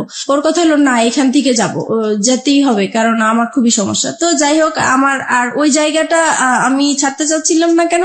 কারণ আমার যে বিজনেসটা ওই জায়গার মধ্যেই, ওখানের আমার খুব ভালো হতো বিজনেসের জন্য। এখন ও চলে যাবে হচ্ছে অন্য জায়গায় চলে যেতে চাচ্ছে, ওই জায়গাটা আমার পছন্দ না, তাই আমি যাব না। এগুলো নিয়ে আবার সেই ঝগড়াঝাটি হয়। পরে এক সময় আমি তাকে খুব মানে কড়া করে বলি যে যদি তুমি এই বাসা ছাড়ো তাহলে আমাকে ছাড়তে হবে, আর যদি আমাকে না ছাড়ো তাহলে বাসা এটা ছাড়া যাবে না। তো এখন ও কি করবে বুঝতেছে না, এখন ও ওর কথাই রাখলো যে না, বাসা ছেড়েই দিব। পরে যাই হোক, বাসা ছেড়ে দিছে। বাসা ছেড়ে দেওয়ার পরে দেখি যে লোকজন আসতেছে বাসা নেওয়ার জন্য, দেখার জন্য। তখন আমার খুব খারাপ লাগলো যে আমি বললাম কথাটা, আমার কথাটা সে রাখলো না। আমি তো তার কাছ থেকে এমন কিছু আশা করিনি, বাসাটা বলছি। তখন সে বাসাটা ছেড়ে দিছে। পরে আমি তাকে বললাম, দেখো বাসা এখনো সময় আছে, তুমি বাসাটা আবার বাড়িওয়ালার কাছ থেকে সময় নিয়ে নাও, নাহলে কিন্তু আমি সত্যি সত্যি এবার চলে যাব। সে বলতেছে তুমি চলে গেলে চলে যাও, আমার কোনো সমস্যা নেই, তোমার মতো মেয়ে আমার দরকার নেই। তখন আমি আর কি মানে ডিসাইড করলাম যে না, আমি আসলেই চলে যাবো, এখান থেকে আর থাকবো না। যেহেতু এখানে আমার একটা বিজনেসের একটা রাস্তা হয়েছে, সেটাই যদি বন্ধ হয়ে যায় তাহলে আমার ওর সাথে আর থাকার কি দরকার। আমি তো এই বিজনেসটা নিয়েই আসি, কারণ আমার সংসারে অশান্তি। আমি বিজনেসটা, আমি কাজে ব্যস্ত থাকি, আমার যাও একটু ভালো লাগে, আর তার সাথে ফোনে কথা বলি, দেখা করি, এই আমার ভালো লাগা নতুন সৃষ্টি হয়েছে, এটা কেন নষ্ট হবে? তো এই কারণে আমি পরে ওই যে বাসাটা আমাদের জানুয়ারি মাসে ছেড়ে দেয়। তারপরে আমি চলে যাব বলে আমার জিনিসপত্র গুছাতে থাকি। তো সেও আমার জিনিসগুলো গুছানোর জন্য হেল্প করে। সে এমনকি আমার জিনিসগুলো মানে একটা ভ্যানে উঠিয়ে আমার বাবা বাড়ির দিকে পৌঁছিয়ে দিচ্ছে। তো আমার কথা হলো, সে যদি আমাকে আটকাই রাখতে চায় তাহলে কেন আমার জিনিসগুলো আলাদা করে দিবে, কেন আমাকে যাওয়ার জন্য সাহায্য করছে? নিশ্চয়ই সেও চায় আমি চলে যাই। সে আমাকে কোনো বাধা দেয় নাই। আমি এইভাবে বাবার বাড়ি চলে আসছি। এখন বাবার বাড়ি মানে মার বাসায় চলে আসছি। মার বাসায় আসাতে এখন সে পরে আমার মার কাছে এসে বলতেছে যে আপনার মেয়েকে আপনি জায়গা দিচ্ছেন, আপনার মেয়ে কিন্তু আমাকে ছেড়ে চলে আসছে, এখন আমি আপনাদের নামে কেস করব, আপনার মেয়ে আমার যত টাকা পয়সা গয়নাগাটি সবকিছু নিয়ে চলে আসছে, আমি আপনাকেও জড়াই দিব আপনি যদি আপনার মেয়েকে জায়গা দেন। এখন মা তো মানে প্রচুর রাগারাগি করতেছে আমার উপরে যে তোমরা নিজেরা কাজ করে এখন আমার উপরে বিপদ ফেলতেছো, এখন এই লোক তো ভালো না, সে যেটা বলে সেটাই করবে, এখন আমি কি করব? আমার তোমার বাবা নাই, তোমার একটা বড় ভাই নাই, আমাদের কোনো গার্ডিয়ান নাই, তাহলে এখন কে দেখবে আমাকে? এখন তুমি আমার বাসায় থাকতে পারবে না। তো এখন থাকতে পারবে না, এখন আমি কোথায় যাব? ওকে ছেড়ে আসছি, এখন আমার যাওয়ার জায়গা নাই, যেহেতু আমাদের কোনো রিলেটিভও নাই। তো কি করব আমি? পরে আমি ওকে ফোন দিলাম, আমি যার সাথে ভালোবাসার সম্পর্ক হয়েছে আমি তাকে ফোন দিয়েছি। ফোন দেওয়ার পরে ওকে বললাম যে দেখো আমার এখন কি করা উচিত, আমি তো বুঝতেছি না, এখন মার বাসায় চলে আসছি, এখন মাও আমাকে রাখতে চাচ্ছে না। তো ও বলতেছে যে তাহলে তুমি এক কাজ করো, তুমি একটা বাসা নাও। পরে আমি বলতেছি বাসা নিব, তো আমি টাকা কোথায় পাবো, আমি ভাড়া কোত্থেকে দিবে? এই মুহূর্তে তো আমার হাতে কোনো টাকা পয়সাই নেই। পরে বলতেছে ঠিক আছে, সেটা আমি দেখবো, তুমি আগে খোঁজো বাসা। তারপরে আমি হচ্ছে সাবলেটের মধ্যে বাসা খুঁজতে গেলাম ওখানে। তো ওখানে গিয়েছি, সবাই জিজ্ঞেস করে আপনি কি করেন? তো আমি বলেছি যে পড়াশোনা করি, কারণ বিয়ে হয়েছে এগুলো আমি বলি নাই, সবকিছু লুকিয়ে গিয়েছি। তো বলতেছে যে একা একটা মেয়েকে তো আমরা বাসা ভাড়া দিতে পারি না, হয় হাজবেন্ড। একা কেন নিবেন? কারণ আপনার সঙ্গে তো আপনার সন্তান আছে, সন্তান আমি আপনার তো হাজবেন্ডের কাছে, সন্তানদেরকে রেখে চলে আসছি। আপনার হাজবেন্ডের কাছে আপনার সন্তান। ওকে ফাইন, হ্যাঁ তারপর বলুন। তারপরে যেটা হচ্ছে যে এখন কেউ আমাকে একা বাসা ভাড়া দিতে চাচ্ছে না। তারপরে আমি আবার তাকে ফোন দিই, রাসেলকে ফোন দিচ্ছি যে দেখো আমাকে তো কেউ একা বাসা ভাড়া দিতে চাচ্ছে না। তখন সে বললো যে ঠিক আছে, তাহলে তুমি বলো যে তোমার বিয়ে হয়েছে কিন্তু তোমার হাজবেন্ডের বাড়ি এখনো মেনে নিচ্ছে না, তাই হাজবেন্ড মাঝে মাঝে আসবে, তুমি আপাতত একাই থাকবে। পরে এই কথার ভিত্তিতেই আমি আবার গেলাম, তারপরে একটা বাসা পেয়েও গেছি। তারপরে ওখানে উঠলাম, সবকিছু নিয়ে ওখানে উঠলাম। মাকেও বললাম যে আমি এরকম এরকম জায়গায় বাসা নিয়েছি, কিন্তু বাসাটা চিনাইনি, জাস্ট বলেছি যে এখানে বাসা নিয়েছি। তারপরে যাই হোক মার কাছ থেকে চলে আসছি ওখানে। তারপরে মার প্রতি তো একটু রাগ আছেই যে আমাকে জায়গা দিল না। তারপরে এখন যেহেতু রাসেলকে হাজবেন্ড হিসাবে পরিচয় করিয়ে দিয়েছি আমি ওখানে, আর এতদিন আমরা বাইরে বাইরে ঘুরতাম, তো এখন মনে হয়েছে নিজের কাছে যে এখন যেহেতু নিজেদের বাসা হয়েছে, কেউ এখন আসবে না, কেউ জানবে না, সবাই জানে হাজবেন্ড, তাহলে বাসায় আসলে সমস্যা কি? তারপরে আমার এই বাসায় আসা শুরু হলো। রাসেলের? জি, রাসেলের। প্রিয় শ্রোতা, আমরা এই জায়গাটায় ছোট্ট একটা বিরতি নিচ্ছি। ভুল এবং অপ্রিয় সত্যের একেবারে মাঝ নদী যদি বলি, একটা নদী, সেটার মাঝ নদীতে নৌকা ডুবছে, সেরকম একটা জায়গাতে আমরা রয়েছি এই মুহূর্তে। হাজবেন্ড আছে, সন্তান আছে, নিজের ব্যবসা আছে এবং ফ্যামিলি আছে, সবকিছুর পরেও নিজের মনের ক্ষুধা এবং ভালোবাসার জায়গাটাতে, এবং যে ভালোবাসা এথিক্যাল পয়েন্ট অফ ভিউ থেকে পাপ বা অনৈতিক, সেই রকম একটা জায়গাতে জেনে শুনে বুঝে লম্বা একটা সময় ধরে এরকম একটা ভুল, যা একেবারেই মানা যায় না। কিন্তু কথা হচ্ছে, সে তো ভুল করেছে কিংবা অপরাধ করেছে, সে কারণেই সে কিন্তু যাহা বলিব সত্য বলিবতে এসছে। এরকম ভুল এবং অপরাধের মধ্যে যারা আছেন, তাদের জন্যই কিন্তু আজকের এই মিতা। প্রিয় শ্রোতা, আমরা ছোট্ট একটা বিরতি নিতে চাই, ঠিক 4 মিনিটের বিজ্ঞাপন বিরতি। এরপরে আমরা আবারও ফিরে আসছি যাহা বলিব সত্য বলিবতে। রাসেলের আপনার বাসায় আসা খুব বেশি সহজ হয়ে গেল, এবং রাসেলকে আপনি পরিচয়ও করিয়ে দিলেন যে ইনি হচ্ছে আপনার হাজবেন্ড। তার আগ পর্যন্ত রাসেলকে আপনি কতটুকু চিনতেন অ্যাজ এ হিউম্যান বিং হিসেবে, তার পরিবার সম্পর্কে এবং তার বাসা কোথায়, কি অবস্থা, ডিটেল কিছু জানতেন? তার বাসা কোথায় সেটা জানতাম, কিন্তু ওনার পরিবারের কারোর সাথেই আমার কখনোই কথা হয় নাই, ইভেন দেখাও হয় নাই। উনি যে কারণটা দেখাতো যে তোমার বিয়ে হয়েছে, বাচ্চা হয়েছে, এই মুহূর্তে যদি আমি কারোর সাথে পরিচয় করিয়ে দেই তাহলে আমাদের সম্পর্কটা আর কন্টিনিউ করতে দিবে না, এখানেই স্টপ হয়ে যেতে হবে, তখন তুমিও কষ্ট পাবো, আমিও কষ্ট পাবো, আমরা এইভাবেই লুকিয়ে থাকি, যখন হয়ে যাবে তখন আমরা সবাইকে জানাবো। এবং এগুলো আপনি অন্ধের মতো বিশ্বাস করতেন? জি। তারপরে যেটা হচ্ছে যে এখন সে প্রত্যেক দিন বিকেলবেলায় আমার বাসায় আসে, অফিস শেষ করে বাসায় আসে, 8টার দিকে চলে যায়, এইভাবেই কন্টিনিউ করতে থাকি আমরা। তারপরে এক সময় সে বলতেছে, আচ্ছা তুমি তো তোমার হাজবেন্ডকে ডিভোর্স দাও নাই, তাহলে এখন যদি এই বিষয়টা কারোর সামনে আমাদের প্রকাশ হয়ে যায় তাহলে তো তুমিও এখানে বিপদে পড়বে, আমিও বিপদে পড়বো, তোমার তো ডিভোর্স দেওয়া উচিত। তখন আমি হচ্ছে ডিভোর্স দিতে তো টাকা লাগে, এখন আমার কাছে টাকা নাই, তো বলতেছে তুমি কারো কাছ থেকে এখন টাকা পয়সা আনো, আমি দিয়ে দিব। তো আমি আমার বোনের কাছে গেলাম, তো ওকে বললাম যে আমাকে কিছু টাকা পয়সা লোন দে, আমি ডিভোর্স দিয়ে তারপরে পরে আমি তোকে দিয়ে দিব। তো ও আমাকে টাকাটা দিল, দেওয়ার পরে আমি ডিভোর্স দিতে যাব, একটা অ্যাডভোকেটের সাথে কথা হয়েছে আমার। তো সেই মুহূর্তে আমার হাজবেন্ড আমাকে ফোন দিয়েছে, ফোন দিয়ে বলতেছে তুমি তো চলে গেছো বাচ্চাদেরকে রেখে, এখন ওদেরকে তো আমি সামলাতে পারছি না, কান্নাকাটি করছে, তুমি আসো। তো আমি বলছি, আসো মানে আমি তো চলেই গেছি একেবারে, আসবো আবার কোত্থেকে, আমি আর আসবো না। আপনার ওই সময় আপনার বাচ্চার কথা মনে পড়তো না? টু বি অনেস্ট, বাচ্চার কথা মনে পড়তো, কষ্ট লাগতো, কিন্তু মনে হতো যে সবসময় যে আমি আগে সেভ হয়ে নেই, তারপরে আমি একটা সময় আমার বেবিদেরকে আমি আমার কাছে নিয়ে আসবো। তারপরে হচ্ছে পরে আমি বলতেছি, ওকে বলছি যে আমি তো তোমাকে ডিভোর্স দিব, আমি আর আসবো না তোমার কাছে। তখন সে আমাকে বলতেছে, দেখো তুমি এতদিন যেহেতু কষ্ট করেছো, আর কটা দিন কষ্ট করো, আমার মেয়েটার তো ফাইনাল এক্সাম, এই এক্সামটা শেষ হোক, তারপরে তুমি আমাকে ডিভোর্স দাও। তো আমি রাজি হয়ে গেছি। রাসেল তারপরে এটা এগ্রি করে নিচ্ছে তার জায়গা থেকে। জি। ইজ ইট প্লেটোনিক লাভ? প্রথম কথা হচ্ছে, লাভ তো ব্লাইন্ড। আপনারা যখন কমিটমেন্টের জায়গাটায় চলে গেছেন যে আপনারা বিয়ে করবেন বা অমুক জায়গায় করবেন, তখন কোনোভাবেই রাসেলের জায়গাটা থেকে এটা আসা কোনোভাবেই সম্ভব ছিল না। রাসেল যেটা পারমিশন দিচ্ছে সেটা হচ্ছে আপনার সাথে আপনার হাজবেন্ডের কিছুটা সময় স্পেন্ড করা। আলটিমেটলি তো এটাই। এটা যদি আপনাকে লাভ করে থাকে সেটা কিভাবে সম্ভব? ওকে ফাইন, আমি জানি না, বাট আমার কাছ থেকে যেটা মনে হয় ব্যক্তিগত জায়গা থেকে, if it is really love then এটা সম্ভব ছিল। যাই হোক, কি হয়েছে না হয়েছে আমরা সামনের দিকে একটু যাই, কিন্তু খুব কনফিউজ হয়ে যাচ্ছে। তারপরে যেটা হয় হচ্ছে আমি আসা যাওয়া করতে থাকি আমার হাজবেন্ডের বাসায়। তারপরে এক সময় সে আসলে এটা একটা চালাকি করে আমার সাথে এই কাজটা করেছে, আমার মেয়ের এক্সামের যেই বিষয়টা, আসলে এটা পুরোপুরি তার একটা চালাকি। ওই আমি যেই টাইমটা তার বাসায় আসা যাওয়া করতাম, সে আমাকে ফলো করতো যে আমি আসলে কোত্থেকে আসি, কোথায় যাই, এইটা ধরার জন্যই সে এই ইয়েটা করেছে। তো যাই হোক, এক সময় আমি যখন ওই বাসা থেকে চলে যেতাম, তখন সে পিছে পিছে আমার যে এইভাবে সে আসলে জানতে পারে যে শেষ পর্যন্ত আমি কোথায় আছি। তারপরে আরেকদিন ফোন দেয় যে বলতেছে ওরা তো অনেকদিন ধরে না খেয়ে আছে, আমি তো রান্না বান্না করতে পারছি না, তুমি আজকে এসে একটু রান্না করো, আমাকে এই বলে নিয়ে আসলো। যাই হোক, আমি বাসায় আসলাম, রান্না বান্না করলাম। এখন বলতেছে আমি তো খুব অসুস্থ, তুমি এক কাজ করো, ওদের এখানে থাকো, আমি ডাক্তার দেখিয়ে তারপরে তুমি আজকে থেকে যাও, কালকে যেও। পরে আমি তো থাকবো না, কোনো মতেই থাকবো না। পরে বলতেছে না, তোমাকে আজকে থাকতেই হবে। তো যাই হোক, আমি সেদিন রাতে ছিলাম। পরে এখানে কি হয়েছে, আমার ফোন থেকে আমার হাজবেন্ডের ফোনে ডাইভার্ট করা হয়, যেটা মানে আমার ফোনে যে কলগুলো আসবে সেটা ও টের পাবে, SMS যেটা আসে সেটা টের পাবে, ও এরকম একটা মানে কাজ করেছে। তো আমার ফোনে কখন ফোন আসে, কখন কি হয় সেটা ও টের পায়, কিন্তু আমি এটা বুঝতে পারিনি এই বিষয়টা।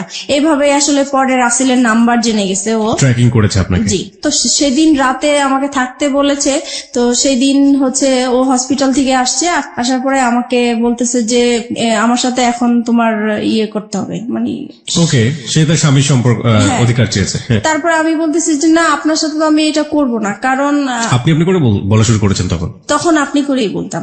তারপরে বলতেছি যে না, আমি তো আপনার সাথে এই কাজ করতে পারবো না। তখন বলছে কেন করতে পারবো না, তুমি এখন পর্যন্ত আমার ওয়াইফ। পরে আমি বলেছি যে না, আমি করব না তো করবোই না। এখন করব না দেখে সে আমাকে প্রচুর মারধর করলো, যে মশা মারে যে ব্যাট গুলো আছে সেই ব্যাট দিয়ে আমাকে পুরো ব্যাটটা ভেঙে ফেলে আমার শরীরের উপরে। পরে আমার নখ উল্টে যায়, আমার শরীর থেকে রক্ত পড়তে থাকে টপ টপ করে, অনেক মারলো। তারপরে আমাকে বলতেছে যে তুই কোথায় কি করিস, কোথায় থাকিস, সবকিছুই আমি জানি। নাও কাম টু দ্য পয়েন্ট। এতদিন তুই আমাকে এই আমার সাথে কোনো শারীরিক সম্পর্ক করিসনি, সেটার কারণটা আমি এখন খুঁজে পাইছি। তোর বাইরেই চাহিদা মিটে আসিস, এখন আমি বুঝতে পারছি। আজকের পর থেকে তুই এই ঘর থেকে কোথাও বের হতে পারবি না, তুই এখানেই থাকবি। আমি তো প্রচুর কান্নাকাটি করতেছি, আমার কান্নাকাটি দেখে আমার বাচ্চারা ভয় পেয়ে গেছে, ওরাও কান্নাকাটি করতেছে। তারপর আমি বলতেছি যে এখন আমাকে যেতে দেন, নাহলে যে কোনো বিপদ হবে। পরে বলতেছে যে না, তোকে আমি যাইতে দিব না, তোকে আমি আটকায় রাখবো। আমার মোবাইল, আমার পার্স সবকিছু লক করে দিয়ে, আমাকে পর্যন্ত লক করে দিয়ে সে কোথায় কোথায় জানি 2 দিন ঘুরে আসলো। আমাকে 2 দিন পর্যন্ত বাসায় লক করে রাখছে। আমি এদিক দিয়ে রাসেলের সাথে যোগাযোগ করতে পারছি না, কারোর সাথে যোগাযোগ করতে পারছি না। পরে 2 দিন পরে আমি বললাম যে আজকে যদি আমাকে বের হইতে না দেন তাহলে যে কোনো বিপদ আপনার হবে। আর আমার মেয়েটা বলতেছে বাবা বাবা মাকে যেতে দাও, আর মাকে মেরো না, মাকে যেতে দাও, মা যেখানে ভালো লাগে মা সেখানেই চলে যাক, তুমি মাকে আর মেরো না। তো আমার মেয়ের কথা শুনে সে আমাকে ছেড়ে দিল। তারপরে আমার মোবাইল, আমার পার্স দিল, আমি চলে আসছি। এই ফাঁকে সে কি করেছে, এই যে 2টা দিন সে যে বাইরে ছিল, সেই 2টা দিন হচ্ছে যে আমি যেই বাসায় ছিলাম সেই বাসায় এসে সে সবকিছু দেখিয়েছে। আমার বাচ্চা আছে, আমার বিয়ে হয়েছে, তার সাথে সবকিছু তাদেরকে দেখিয়ে বলছে যে সে এখন পরকীয়া করে এই লোকটার সাথে এখন থাকতেছে, আপনারা যদি আমাকে হেল্প করেন তাহলে আমি তাদেরকে একসাথে ধরতে চাই। তো আমার যে বাসায় আমি ভাড়া নিয়েছি সেই বাড়িওয়ালার ওই এলাকার কিছু বকাটে ছেলেদেরকে হাতে করেছে। তারপরে হচ্ছে আমি বলতেছে যে ও যখনই আপনার বাসায় আসবে সাথে সাথে আমাকে ফোন দিবেন, আমি চলে আসব। পরে আমি তো বাসায় যাওয়ার পরে সাথে সাথে রাসেলকে ফোন দিলাম যে তাহলে তুমি আসো বিকালে, এসে আমাকে ডিভোর্সের টাকাটা দাও, আমি ওকে ডিভোর্স দিব। তো ও পরে বিকালবেলা আসছে। এই সময় আমার বাড়িওয়ালা কি করছে, আমার হাজবেন্ডকে ফোন দিয়ে দিছে। পরে আমার হাজবেন্ড তো 2 বাচ্চাকে নিয়ে ক্যামেরা নিয়ে চলে আসছে, আমাদের ছবি তুলবে, পেপারে দিবে, এই সেই। তারপরে এই লোকজন আসলো, হুড় হুড় করে আমার বাসায় আসলো। আমি তো পুরা ভয় পেয়ে গেছি। আমি তো তাকে দেখে অবাক যে সে কিভাবে আমার বাসা চিনলো, কিভাবে আসলো। পরে আমাদের 2 জনের মোবাইল ছিল, মোবাইলটা সে হাতে করে নিয়ে গেল, মোবাইল দিল না। তারপরে রাসেলকে সে মারধর করলো। তারপরে বাড়িওয়ালা ছিল, বাড়িওয়ালারা মারধর করলো রাসেলকে, দেন আমাকেও মারধর করলো। পরে আমার মেয়েটা কান্নাকাটি শুরু করলো যে না, আমার মাকে মেরো না, আমার মাকে মেরো না। পরে আমাকে মারা বন্ধ করছে। রাসেল কি বলছিল এই মুহূর্তে? পরে রাসেলকে জিজ্ঞেস করতেছে তুমি কি একে ভালোবাসো? পরে রাসেল সেই মুহূর্তে বলতেছে হ্যাঁ, আমি ওকে ভালোবাসি। তো বলতেছে যে তুমি জানো না যে ওর হাজবেন্ড আছে, বাচ্চা আছে? পরে রাসেল বললো যে না, আমি তো জানি না তার হাজবেন্ড আছে, বাচ্চা আছে, আমি জানি না। এটা কেমন করে হয়? তুমি তার সাথে হাজবেন্ডের মতো ছিলা, তুমি তার দেখেও তো মানুষ বুঝতে পারে যে তার বিয়ে হয়েছে কিনা, বাচ্চা হয়েছে কিনা। পরে বললো যে হ্যাঁ আমি দেখেছি। তখন বলে এই তো তুমি 2 রকম কথা বলতেছো। পরে বলছে যে যাই হোক হয়েছে, আমি এখন ভালোবাসছি, এখন তুমি কি করতে চাও? পরে বলতেছে যে আমি কিছুই করতে চাই না। এখন ওই আমাদের বাড়িওয়ালার লোকেরা বলতেছে তাইলে তোমার সাথে ওর কি বিয়ে হয়েছে?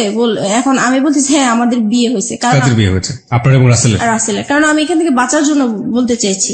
আপনি বললেন যে রাসেলের সাথে আপনার বিয়ে হয়ে গেছে, মানে আপনার এক একজন এক এক রকমের কথা বলতেছেন, দিকবিদিক হারা যাকে বলে। জি। তারপর মানে ওই মুহূর্তে কি বলবো, কি বললে বাঁচতে পারবো, এটা আসলে বুঝতে পারছি এবং না। সবকিছু হচ্ছে আপনার ছেলে মেয়েদের সামনে। জি। আপনার মেয়ের বয়স কত তখন? আর তখন আমার মেয়ের বয়স 9 বছর। কোন ক্লাসে পড়ে? তখন সে কেজি 1-এ পড়ে। ও তো মোটামুটি বোঝে তাহলে কি হচ্ছে। এবং আপনার ছেলে? আমার ছেলে তখন 2.5 বছরের। তারপরে হচ্ছে রাসেলকে জিজ্ঞেস করতেছে তোমরা কি বিয়ে করেছো? পরে আমি বলছি যে হ্যাঁ আমরা বিয়ে করেছি। তো বলছে বিয়ে করেছো তো কাগজপত্র দেখাও। তো বলছে কাগজপত্র তার সাথে নিয়ে ঘুরি না, কাগজপত্র অন্য জায়গায় আছে, আমরা পরে দেখাতে পারবো। পরে বলতেছে না এখনই দেখাইতে হবে। তো বলছে এখন তো দেখানো সম্ভব না। পরে বললো যে তুমি তোমার হাজবেন্ডকে ডিভোর্স দিচ্ছ? আমি বলছি না, ডিভোর্স দেইনি। পরে তাহলে এটা কেমন বিয়ে? ডিভোর্স দাও নাই, বিয়ে? এটা তো বিয়ে হয়নি আসলে। পরে যাই হোক এইভাবে মানে তর্ক বিতর্ক হতেই থাকে। থাকে। পরে আমার হাজবেন্ড আবার এই দিক দিয়ে কি করেছে, আমার বোন আমার মাকে ফোন দিয়ে জানিয়েছে যে আপনার মেয়ে অ্যাক্সিডেন্ট করেছে, সে মারাই গেছে, এই কথা বলেছে। নয়তো আমার মা বোন তো আসবে না, এরকম ঝামেলার মধ্যে কখনোই আসবে না। তো এটা তো মারা গেছে শুনে মানে তারাও খুব অস্থির হয়েছিল। তারপরে তারা আসছে, এসে দেখে তো এই কাহিনী। পরে তো আমার বোন ওখানে সবার সামনে বোনের জামাই অপমান করলো যে তুমি এই টাইপের হতে পারবা, আমার বড় বোন হয়ে এরকম একটা কাজ করলা, কখনোই ভাবতে পারি নাই। তারপরে আমার বোনের জামাই যেটা মানে বুদ্ধি করলো যে এখন এখান থেকে বাঁচাতে হবে, এখন কিভাবে বাঁচানো যায়। তো বলছে যে এখন আমরা বিচার করব, হয় দুইজনকে পুলিশে দিব আর নয়তো বিয়ে দিয়ে দিব। এখন রাসেল বলতেছে না, আমি ওকে বিয়ে করব না। পরে বলতেছে কেন বিয়ে করবেন না, আপনার ভালোবাসছেন, এতদিন ছিলেন, কেন বিয়ে করবেন না। পরে আমি ওকে বললাম যে কি ব্যাপার, তুমি এইগুলো বলছো কেন। পরে ও আমাকে একপাশে আড়ালে ডেকে বলতেছে দেখো আমার এখান থেকে বাঁচতে হবে, এখান থেকে আমি যদি বাঁচতে পারি তুমিও বাঁচবা, এখানে আমাকে তুমি হেল্প করো, আমাকে যাওয়ার জন্য তুমি হেল্প করো। তারপরে আমি ওর কথা আবারও বিশ্বাস করলাম। তারপরে আমি পরে বলতেছি না আমরা বিয়ে করব না। এখন পরে বলতেছি তাহলে আপনি কি করতে চান, আপনি কি আপনার হাজবেন্ডের কাছে ফিরে যেতে চান। আমি বলছি না, আমি ওকে বিয়েও করবো না, আমি হাজবেন্ডের কাছে ফিরে যাব না। বলে তাহলে কোথায় যাবেন। পরে বলছি কোথায় যাবো সেটা আমার ব্যাপার। যাই হোক এইভাবে পরে আমার ছোট বোনের জামাই বলতেছে আচ্ছা আপনারা ওকে কি করবেন করেন, আমি আমার বোনকে নিয়ে যাই, আর যেহেতু আমি গার্ডিয়ান না, তার মা আছে, তার মা অসুস্থ হয়ে গেছে, আসতে পারছে না, আমরা যাই বিচার করি না কেন আমরা বিচার করব। এইভাবে পরে রাসেলকে নাকি ওরা আড়াল করে, রাসেলকে আবার একটা রুমে ওরা লক করে রাখছে। তারপর কিছুক্ষণ পরে রাসেলকে বলতেছে তোমার অ্যাড্রেস লিখো, তোমার ফোন নাম্বার লিখো, তোমার মা বাবাকে ডাক দাও, তারা আসুক, তারপরে তারা ছুটাই নিয়ে যাক। এখন রাসেলকে অ্যাড্রেস লিখতে বলছে, রাসেল অ্যাড্রেস লিখছে। তো এখন ওরা আবার চালাকি করে বলতেছে কি যে অ্যাড্রেস একবার লিখছে, ওকে আরেকবার লিখতে দেন, মানে পরের বারও কি ঠিক লিখে কিনা বা ভুল লিখে কিনা এটার জন্য। পরের বারও দেখে যে একই রকম অ্যাড্রেস লিখছে। যাই হোক তারপরে রাসেলকে একটা রুমে লক করে রাখছে। ওই আমাদের বাড়িওয়ালাটা কি করছে, ওই রুমটাতে যে রাসেলের সাথে কি যেন ফিস করে কথা বলার পরে রাসেলকে ছেড়ে দিল। পরে মানে বাড়িওয়ালাটা এসে বলতেছে যে না আসলে ছেলের কোনো দোষ নাই, ছেলে খুব ভালোই ছিল, ছেলেকে ছেড়ে দেন। পরে রাসেলকে ছেড়ে দিল। ছেড়ে দেওয়ার পরে আস্তে আস্তে পরে বাড়িওয়ালা আমার মাথায় আবার হাত টাত বুলিয়ে বলতেছে যাও মা তুমি চলে যাও, এইভাবে তুমি বাচ্চাদেরকে ছেড়ে আসছো, তোমার লাইফ তো চলেই গেছে, এখন বাচ্চাদের জীবন, বাচ্চাদের দিকে তাকিয়ে হলেও তুমি এরকম স্বামীর সংসার করতেই হবে তোমার। পরে যাই হোক আমার বোনের জামাই আমাকে নিয়ে আসলো, বাচ্চা দুইটা ওর বাবার সাথে চলে গেল, আর রাসেল তো আগেই বের হয়ে গেল। তারপরে আমি আমার মার বাসায় চলে আসলাম। এখন মার বাসায় আসার পরে আমি রাসেলকে ফোন দিলাম, পরপরই আমি রাসেলকে ফোন দিলাম যে দেখো তুমি এরকম কেন করলা, ওখানে তুমি আমাকে চিনোই না, এই না সেই না। তখন সে মানে খুব রাগী হয়ে আমাকে বলতেছে যে দেখো আমি তোমার সাথে এতদিন সম্পর্ক করছি, আমি তোমাকে সত্যিই ভালোবাসছিলাম, কিন্তু তোমার জন্য আমি এত বড় অপমান হবো আমি কখনোই কল্পনা করতে পারি নাই। আজ পর্যন্ত আমার মা আমাকে তুই করেও বলে নাই, মারবে তো দূরের কথা, আর সেইখানে আমি তোমার জন্য রাস্তার মানুষের কাছে মার খেয়েছি, বকা খেয়েছি। আমি আর তোমার সাথে কোনো রকমই সম্পর্ক করব না, তুমি তোমার মতো চলো, আমি আমার মতো চলি। তো আমি বলছি দেখো এখন তোমার জন্য আমি রাস্তায় বের হয়েছি, আজকে আমার ঘর ছাড়লাম, সন্তান ছাড়লাম, তাহলে এখন আমি কোথায় যাব। বলতেছে তুমি কোথায় যাবা, কি করবে, একান্তই তোমার ব্যাপার, আমি আর তোমার সাথে নাই। আপনি এগেইন এই সেন্টেন্সটা রিপিট করেন, আপনি কি বললেন? তোমার জন্য? বলতেছে তোমার জন্য আমি ঘর ছাড়লাম, সংসার ছাড়লাম, সন্তানদেরকে ছেড়ে তোমার আশায় আমি রাস্তায় বের হলাম, এখন তুমি বলতেছো যে তুমি আমাকে চিনো না, আমার দায়িত্ব নিবা না, তাহলে আমি এখন কোথায় যাব। আমরা এই সেন্টেন্সটা এখানে দুইবার বলেছি প্রিয় শ্রোতা। This is a very important sentence of this কি বলা যেতে পারে, রিভিল অফ ট্রুথ। আমরা ফিরে যেতে চাই আপনার কাছে, আবারও বলুন। হ্যাঁ তারপরে সে বলতেছে না আমার পক্ষে আর তোমাকে নিয়ে এগিয়ে যাওয়াটা সম্ভব না। তো বলছি যে দেখো যাই কিছু হয়েছে না কেন এটা সব মানুষ করেছে, আমার কাছ থেকে তো তুমি কোনো খারাপ আচরণ পাওনি এই পর্যন্ত। বলছে না পাইনি। আমি কই তাহলে তুমি কেন এরকম করতেছো আমাকে। বলে আমি এত কিছু জানি না, আমি এই কথাটাই শুধু বলবো তোমাকে যে তোমার সাথে আমার আজীবন একটা সম্পর্ক থাকবে, আজীবন কথা হবে, কিন্তু কোনোদিন দেখা হবে না। তোমার কোনো যদি বিপদ হয়, তোমার টাকা পয়সা লাগে, আমি তোমাকে সেই দিকে হেল্প করব, কিন্তু তোমার সাথে আর এখন পর্যন্ত আমি আর কোনো সম্পর্ক রাখতে চাই না, ভালোবাসার কোনো সম্পর্ক রাখতে চাই না, একটা ফ্রেন্ডশিপ হিসাবে যতটুকু করার আমি করব। তারপরে যাই হোক সেই ফোনটা রেখে দিল, আমি আর তাকে ফোন টোন দেই নাই। আমার মন খুব খারাপ। এইদিকে মা আমাকে প্রচুর গালাগালি করতেছে, আমার ছোট বোন আমাকে গালাগালি করতেছে, আমার খুবই খারাপ লাগতেছে। শুধু মনে হচ্ছে যে আমার এখন মরে যাওয়াই উচিত, এছাড়া আর কিছু করা উচিত না। কিন্তু কি আর করবো বুঝতেছি না। একদিন পরে আমি তাকে আবার ফোন দেই, রাসেলকে ফোন দেই, খুব কান্নাকাটি করে আমি তাকে বলতেছি, দেখো যেভাবেই হোক তুমি আমাকে ভুল বুঝো না, তুমি এখন আমি কি করবো, আমি তোমাকে ছাড়া বাঁচবো না, তোমাকে এত ভালোবেসে ফেলছি, আমি তোমাকে ভুলতেও পারছি না, ভোলা সম্ভব না, আমি এখন কি করব, তুমি একটা উপায় আমাকে দাও, তুমি যেভাবেই হোক তুমি একটা কিছু করো। আর বলতেছে না আমি আর কোনো মতেই তোমার সাথে সম্পর্ক কন্টিনিউ করতে চাই না। অনেক বুঝিয়েছি, সে কোনোভাবেই কিছু করবে না। যাই হোক আমি পরে কি করব, বাসায় এইভাবেই আসি। মা আমাকে বলতেছে যে তুমি এখন আমার ঘর থেকে বের হয়ে যাও, তোমার মতো মেয়ে আমার দরকার নাই, যেখানে আমাদের এই এলাকার মধ্যে কোনোদিন কেউ একটা খারাপ কথা বলতে পারে নাই। আজকে তোমার জন্য এলাকা তোমার হাজবেন্ড যখন আইসা বলছে যে তুমি মারা গেছো, আমি রাস্তায় ছিলাম, সেই রাস্তার মধ্যে আমি অজ্ঞান হয়ে পড়ে গেছি, সেখানে মানুষজন জিজ্ঞেস করছে কেন এরকম হয়েছে, সবাই জেনে গেছে, এখন আমি এই মুখ আমি কিভাবে দেখাবো, তোমার জন্য আজকে আমি এত অপমান হলাম, আমি তোমার মতো মেয়ে আমার দরকার নেই, এরকম বললো। পরে এখন আমি ভাবছি কি মার রাগ উঠেছে, হয়তো বা রাগ কমে গেলে পরে ঠিক হয়ে যাবে, কিন্তু না, একদিন দুদিন হয়ে গেল সে আমার সাথে কোনো কথাও বলে না, আমি খেয়েছি কিনা সেটাও জিজ্ঞেস করে না। পরে আমার কাছে খুবই খারাপ লাগলো। পরের দিন সকালবেলা সে কি করলো, আমার যত জিনিসপত্র আছে সবই সে ঘর থেকে বের করে দিল। এখন আমাকেও বলতেছে যে এখন বের হয়ে যাওয়ার জন্য। পরে শেষ মুহূর্তে আমি আবার রাসেলকে ফোন দিলাম যে দেখো আমি তো মার বাসায় আশ্রয় নিলাম, এখন মাও আমাকে বের করে দিচ্ছে, এখন আমি কি করব। বলে তুমি কি করবে এটা তোমার ব্যাপার, তুমি আজকের পর থেকে আমাকে আর ফোন দিবা না। তারপরে এইভাবে এখন আমি কি করব, পরে শেষ পর্যন্ত আমি আমার হাজবেন্ডকে ফোন দিলাম। এখন চিন্তা করলাম যে আমার তো আর কোথাও যাওয়ার জায়গা নাই, এখন আমার সেইখানে ছাড়া আর কোথাও যাওয়ার জায়গা নাই, কি করব এখন। পরে ওকে ফোন দিলাম, ও বলতেছে যে তুমি এখন কি করতে চাও। এখন বলছি যে আমি আপনার সংসারে ফিরে যেতে চাই। বলছে যে ঠিক আছে তাহলে আসো, তোমার জন্য তো আমার রাস্তা সবসময় খোলা। তখন আমি বলছি যে একটা শর্ত আছে। বলতেছি কি শর্ত। আমি বলছি কি আপনার সাথে আমি মানে যাব, আবার নতুন করে সংসার করব, ঠিক আছে, কিন্তু আমি আপনার সাথে কোনো স্বামী স্ত্রী সম্পর্ক রাখতে পারবো না। পরে বলছি এটা কেমন কথা, মানে হাজবেন্ড ওয়াইফ থাকবো, সবাই জানবে, অথচ তোমার আর আমার মাঝে স্বামী স্ত্রী কোনো সম্পর্কই থাকবে না, এটা তো হবে না। পরে আমি বলছি না, এটা যদি মেনে নেন তাহলে আমি আপনার সংসারে ফিরে যাবো, নাহলে যাবো না। পরে সে বললো যে ঠিক আছে আমি রাজি। এখন সে হুট করে রাজি হয়ে গেল। যাই হোক আমি যে উকিলের কাছে গিয়েছিলাম ডিভোর্সের জন্য, সেখানে যে আবার ক্যান্সেল করলাম, দুইজনে গেলাম, পরামর্শ নিলাম। উকিল বলল যে তোমরা ভালো হয়ে চলো, যে কোনো বিপদ হলে আমাকে আবার ফোন দিও। এত কিছুর পরও আপনার হাজবেন্ড আপনাকে মানলো, মেনে নিল। এবং এই মেনে নেওয়াটাকে আপনি ওই মুহূর্তে কি হিসেবে দেখেছেন? ওই মুহূর্তে দেখেছি যে না আসলে সেই ভালো, আমি যত অন্যায় করেছি কিন্তু সে তো আমাকে মেনে এবং নিয়েছে। আপনি এমন একটা কন্ডিশন তাকে দিলেন যেটা কোনো হাজবেন্ডই কখনোই মানবে না। আপনি সেই কন্ডিশনও সে মেনে নিল এত কিছুর পরে। জি। তারপরে গেলাম। তারপরে যাওয়ার পর থেকে এখন যেটা হয়েছে যে আগে আমি যত তার কাছ থেকে অবহেলা, অত্যাচার, টর্চারিং যা পেয়েছি, এখন দ্বিগুণ সে বেড়ে গেল। এখন সে কথায় কথায় আমাকে বলে এতদিন তো তুই বেটা নিয়েছিলি, এখন কেন এই সেই, মানে বিভিন্ন টাইপের খারাপ ভাষায় গালাগালি করে।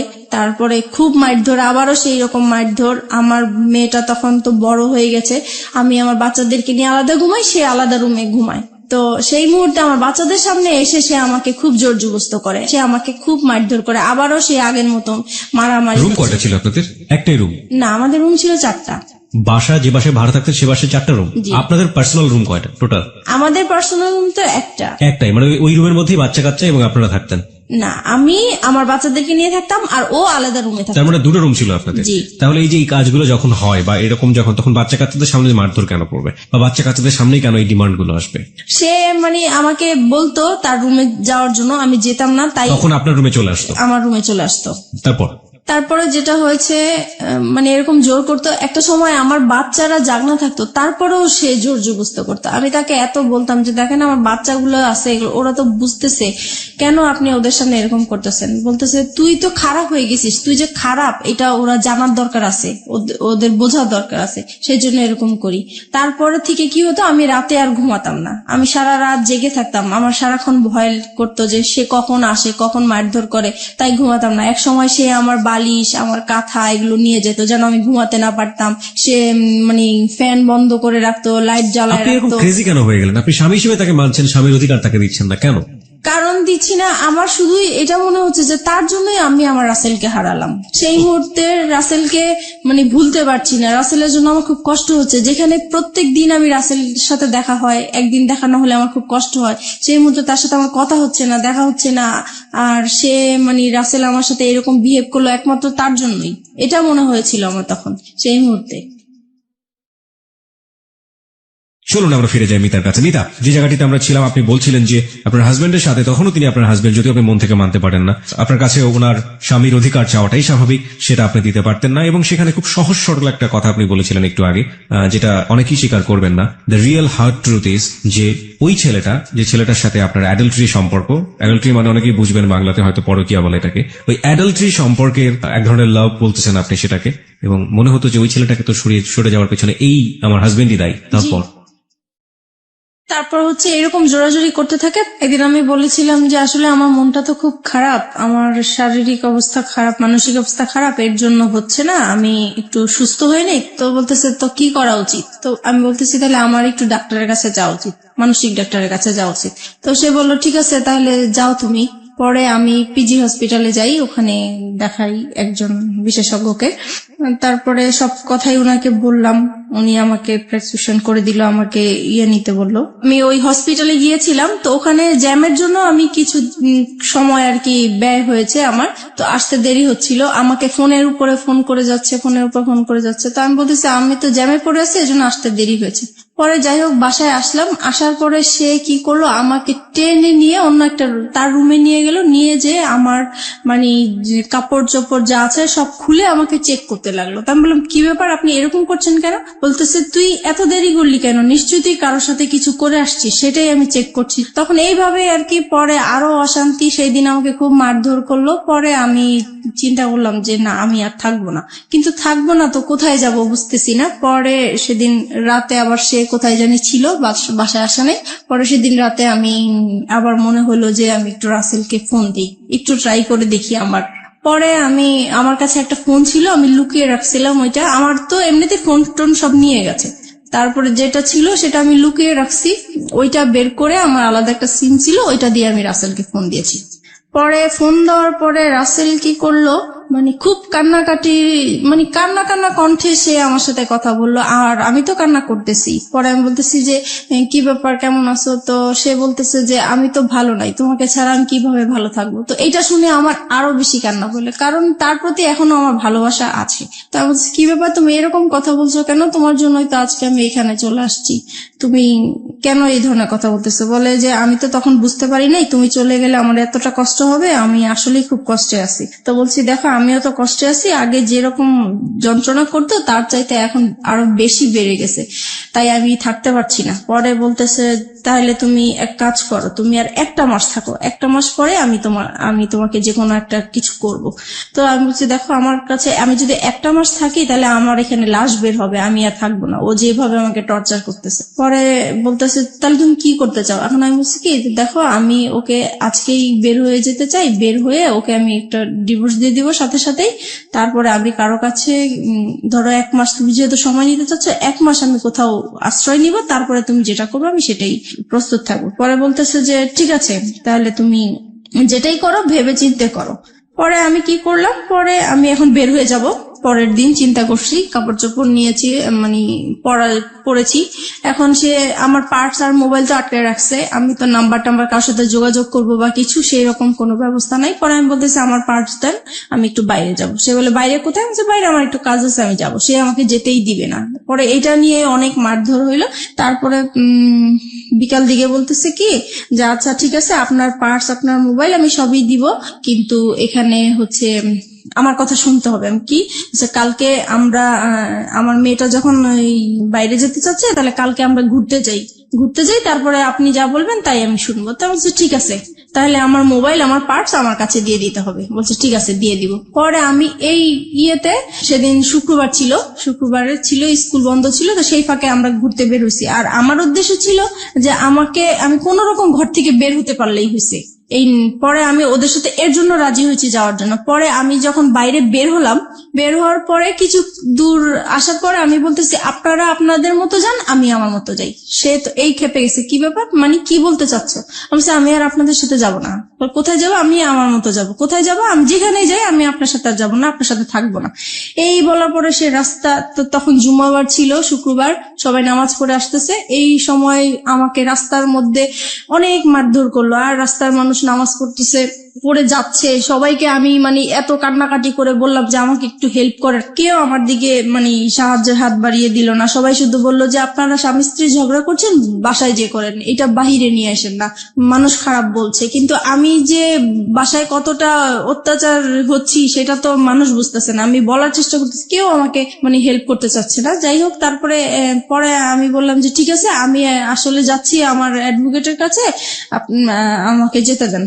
পরে সে বলল যে ঠিক আছে আমিও যাবো। আমি বলছি তো চলেন যাই। পরে রাজি হলো, পরে রিক্সা নিল, আমরা রিক্সার মধ্যে উঠলাম। পরে রাস্তায় যে সার্জন থাকে, আমি হঠাৎ করে সার্জনকে দেখে রিক্সা থেকে নেমে গেলাম। পরে আমি সার্জনকে বললাম যে আপনি আমাকে একটু হেল্প করতে পারেন? তো বলে কি বিষয়? অবশ্যই আমার হাজবেন্ড ওয়াইফের একটু ঝগড়া চলছে, আমি আসলে ওর সংসার করতে চাচ্ছি না, কিন্তু আমাকে ঘর থেকে বের হতে দিচ্ছে না, আমাকে ডিভোর্সও দিতে দিচ্ছে না। পরে বলছে যে এটা তো আসলে ফ্যামিলি সমস্যা, এটা তো আমরা কিছু করতে পারি না। আমি বলছি না, আমি আসলে ওর সাথে কোনো মতেই যাবো না, আপনি যে কোনো আমাকে একটা হেল্প করেন। পরে ওনারা সেটা হচ্ছে রামপুরা থানার এরিয়াতে, তখন সে থানায় ফোন দিয়েছে। পরে থানা থেকে গাড়ি আসছে, পরে আমাকে নিয়ে গেছে থানায়। পরে থানায় যাওয়ার পরে আমার বাচ্চারাও আমার সাথে ছিল। যখন থানায় গিয়েছি তখন ওই পুলিশরা জিজ্ঞেস করতেছে কি ব্যাপার, আপনার সমস্যা কি? তারপর আমি সবকিছু খুলে বললাম। এখানে একটা জিনিস আমি মিস করে গেছি, যেদিন বৃহস্পতিবার দিন রাতে সে যখন আমার সাথে মানে রাতে এসছিল জন্য, তখন আর কি আমি দেখে সে পরে আমার রুম থেকে চলে গেছে। চলে যাওয়ার কিছুক্ষণ পরে যখন আমি ঘুমায় পড়ছি, তখন সে কি করছে, ওই যে মশলা বাটে পাটা পুতা যেটা বলা হয়, সেই ওইটা নিয়ে আসছে, আমার মাথায় বাড়ি দিয়ে আমাকে মেরে ফেলবে। পুতা দিয়ে মেরে ফেলতে চাইছিল, সেটা আমার মেয়ের জন্য আমি বেঁচে গেছি। তারপরে শুক্রবারে আমি ডিসাইড করলাম যে এখানে আর আমি থাকবো না, যেহেতু আমার জীবনের ঝুঁকি হয়ে যাচ্ছে। তারপর সেই ঘটনাগুলোই আমি থানাতে বললাম। তারপরে ওনারা বলল যে আমরা শিওর আপনারা আর 1 মাস 2 মাস পরে আবার মিলে যাবেন। আমি এরকম কেস অনেক দেখেছি, কিন্তু আপনারা ওনার নামে মামলা করা বা জিডি করা এটা ঠিক হবে না, আপনারা মিলে যান। ওনারা অনেক বোঝাচ্ছে আমাকে মিলে যাওয়ার জন্য, কিন্তু ওনাদের জায়গা থেকে এটা হ্যাঁ, পারফেক্ট। তারপরে ওনারা জিডি লিখবেও না, বলতেছে না আমরা লিখবো না। পরে যাই হোক অনেক কিছু বললাম আমি, তারপরে লিখলো, জিডিটা লিখলো। লেখার পরে পরে আমাকে বলতেছে যে আপনি এখন কোথায় যাবেন? আমি এখন আমার একটা দুঃসম্পর্কে বোন আছে, ওনার বাড়িতে যাব, ওখান থেকে যেয়ে আমি তাকে ডিভোর্স দিব। বলছি যে ঠিক আছে, আপনি যখন থাকবেন না তাহলে তো আর জোর করার কিছু নেই, আপনি চলে যান। আমি বলছি যে দেখেন, আমি এখন যদি চলে যাই, সে আমার পিছে পিছে যাবে, রাস্তায় একটা সিন ক্রিয়েট করবে, আপনারা আমি যাওয়া পর্যন্ত ওনাকে আটকে রাখেন। তো বলছে ঠিক আছে আমরা করতেছি। পরে ওকে আটকে রাখছে, আমি চলে আসছি আমার একটা দুঃসম্পর্কের বোনের বাসায় চলে আসছি। আসার পরে ওদের কাছ থেকে 2-3 দিন মানে শুক্রবার শনিবার হচ্ছে মানে সরকারি অফিস বন্ধ থাকে, আদালত বন্ধ থাকে, তাই আমি ওকে ডিভোর্স দিতে পারি নাই। রবিবারে আমি ওকে ডিভোর্স দিয়ে দিয়েছি। ওকে, তারপর ডিভোর্স দেওয়ার পরে আমি পরে রাসেলকে জানিয়েছি যে দেখো আমি ওকে ডিভোর্স দিয়েছি, আমি চলে আসছি। পরে বলছে ঠিক আছে, তাহলে তুমি এখন কি করতে চাও? তুমি যদি এখন ঢাকায় থাকো তাহলে তো তোমাকে ধরে নিয়ে আবার, আর ডিভোর্সের বিষয়টা আমাকে উকিল বলেছে যে 3 মাসের মধ্যে যদি আপনাদের আবার মিল হয়ে যায় তাহলে এই ডিভোর্সটা ক্যান্সেল হয়ে যাবে, আর 3 মাসের পরে যদি কিছু হয় তাহলে ডিভোর্সটা সম্পূর্ণ হবে। তাই এখন চিন্তা করতেছি যে 3 মাস আমাকে অন্তত ওর কাছ থেকে দূরে থাকতে হবে, কি করা যায় এখন। পরে আমি রাসেলকে বললাম যে দেখো, আমি তো আমার এরকম আপন মার সাথে একবার দেখা করেছিলাম, সে বলেছে যে কোনো সময় যদি আমার কাছে আসতে চাও, তুমি একটা অ্যাড্রেস দিয়েছিল, সেই অ্যাড্রেসটা আমার মনে আছে, আমি কি ওইখানে যাবো? তো বলছে ঠিক আছে যাও, আর তোমার মার সাথেও দেখা করে আসো, ভালোই হবে বিষয়টা। তো আমার মার বাড়ি আর দাদা বাড়ি কাছাকাছি ছিল, কিন্তু দাদা বাড়ি আমি যাই নাই, কারণ হচ্ছে যে আমার প্রত্যেকটা কাগজপত্রের মধ্যে আমার দাদা বাড়ির অ্যাড্রেস ছিল। সে ভালো, আমার হাজবেন্ড ভালো করেই জানে যে ওই অ্যাড্রেসটা, আমার চিন্তা ছিল ওখানে গেলে আমাকে খুঁজে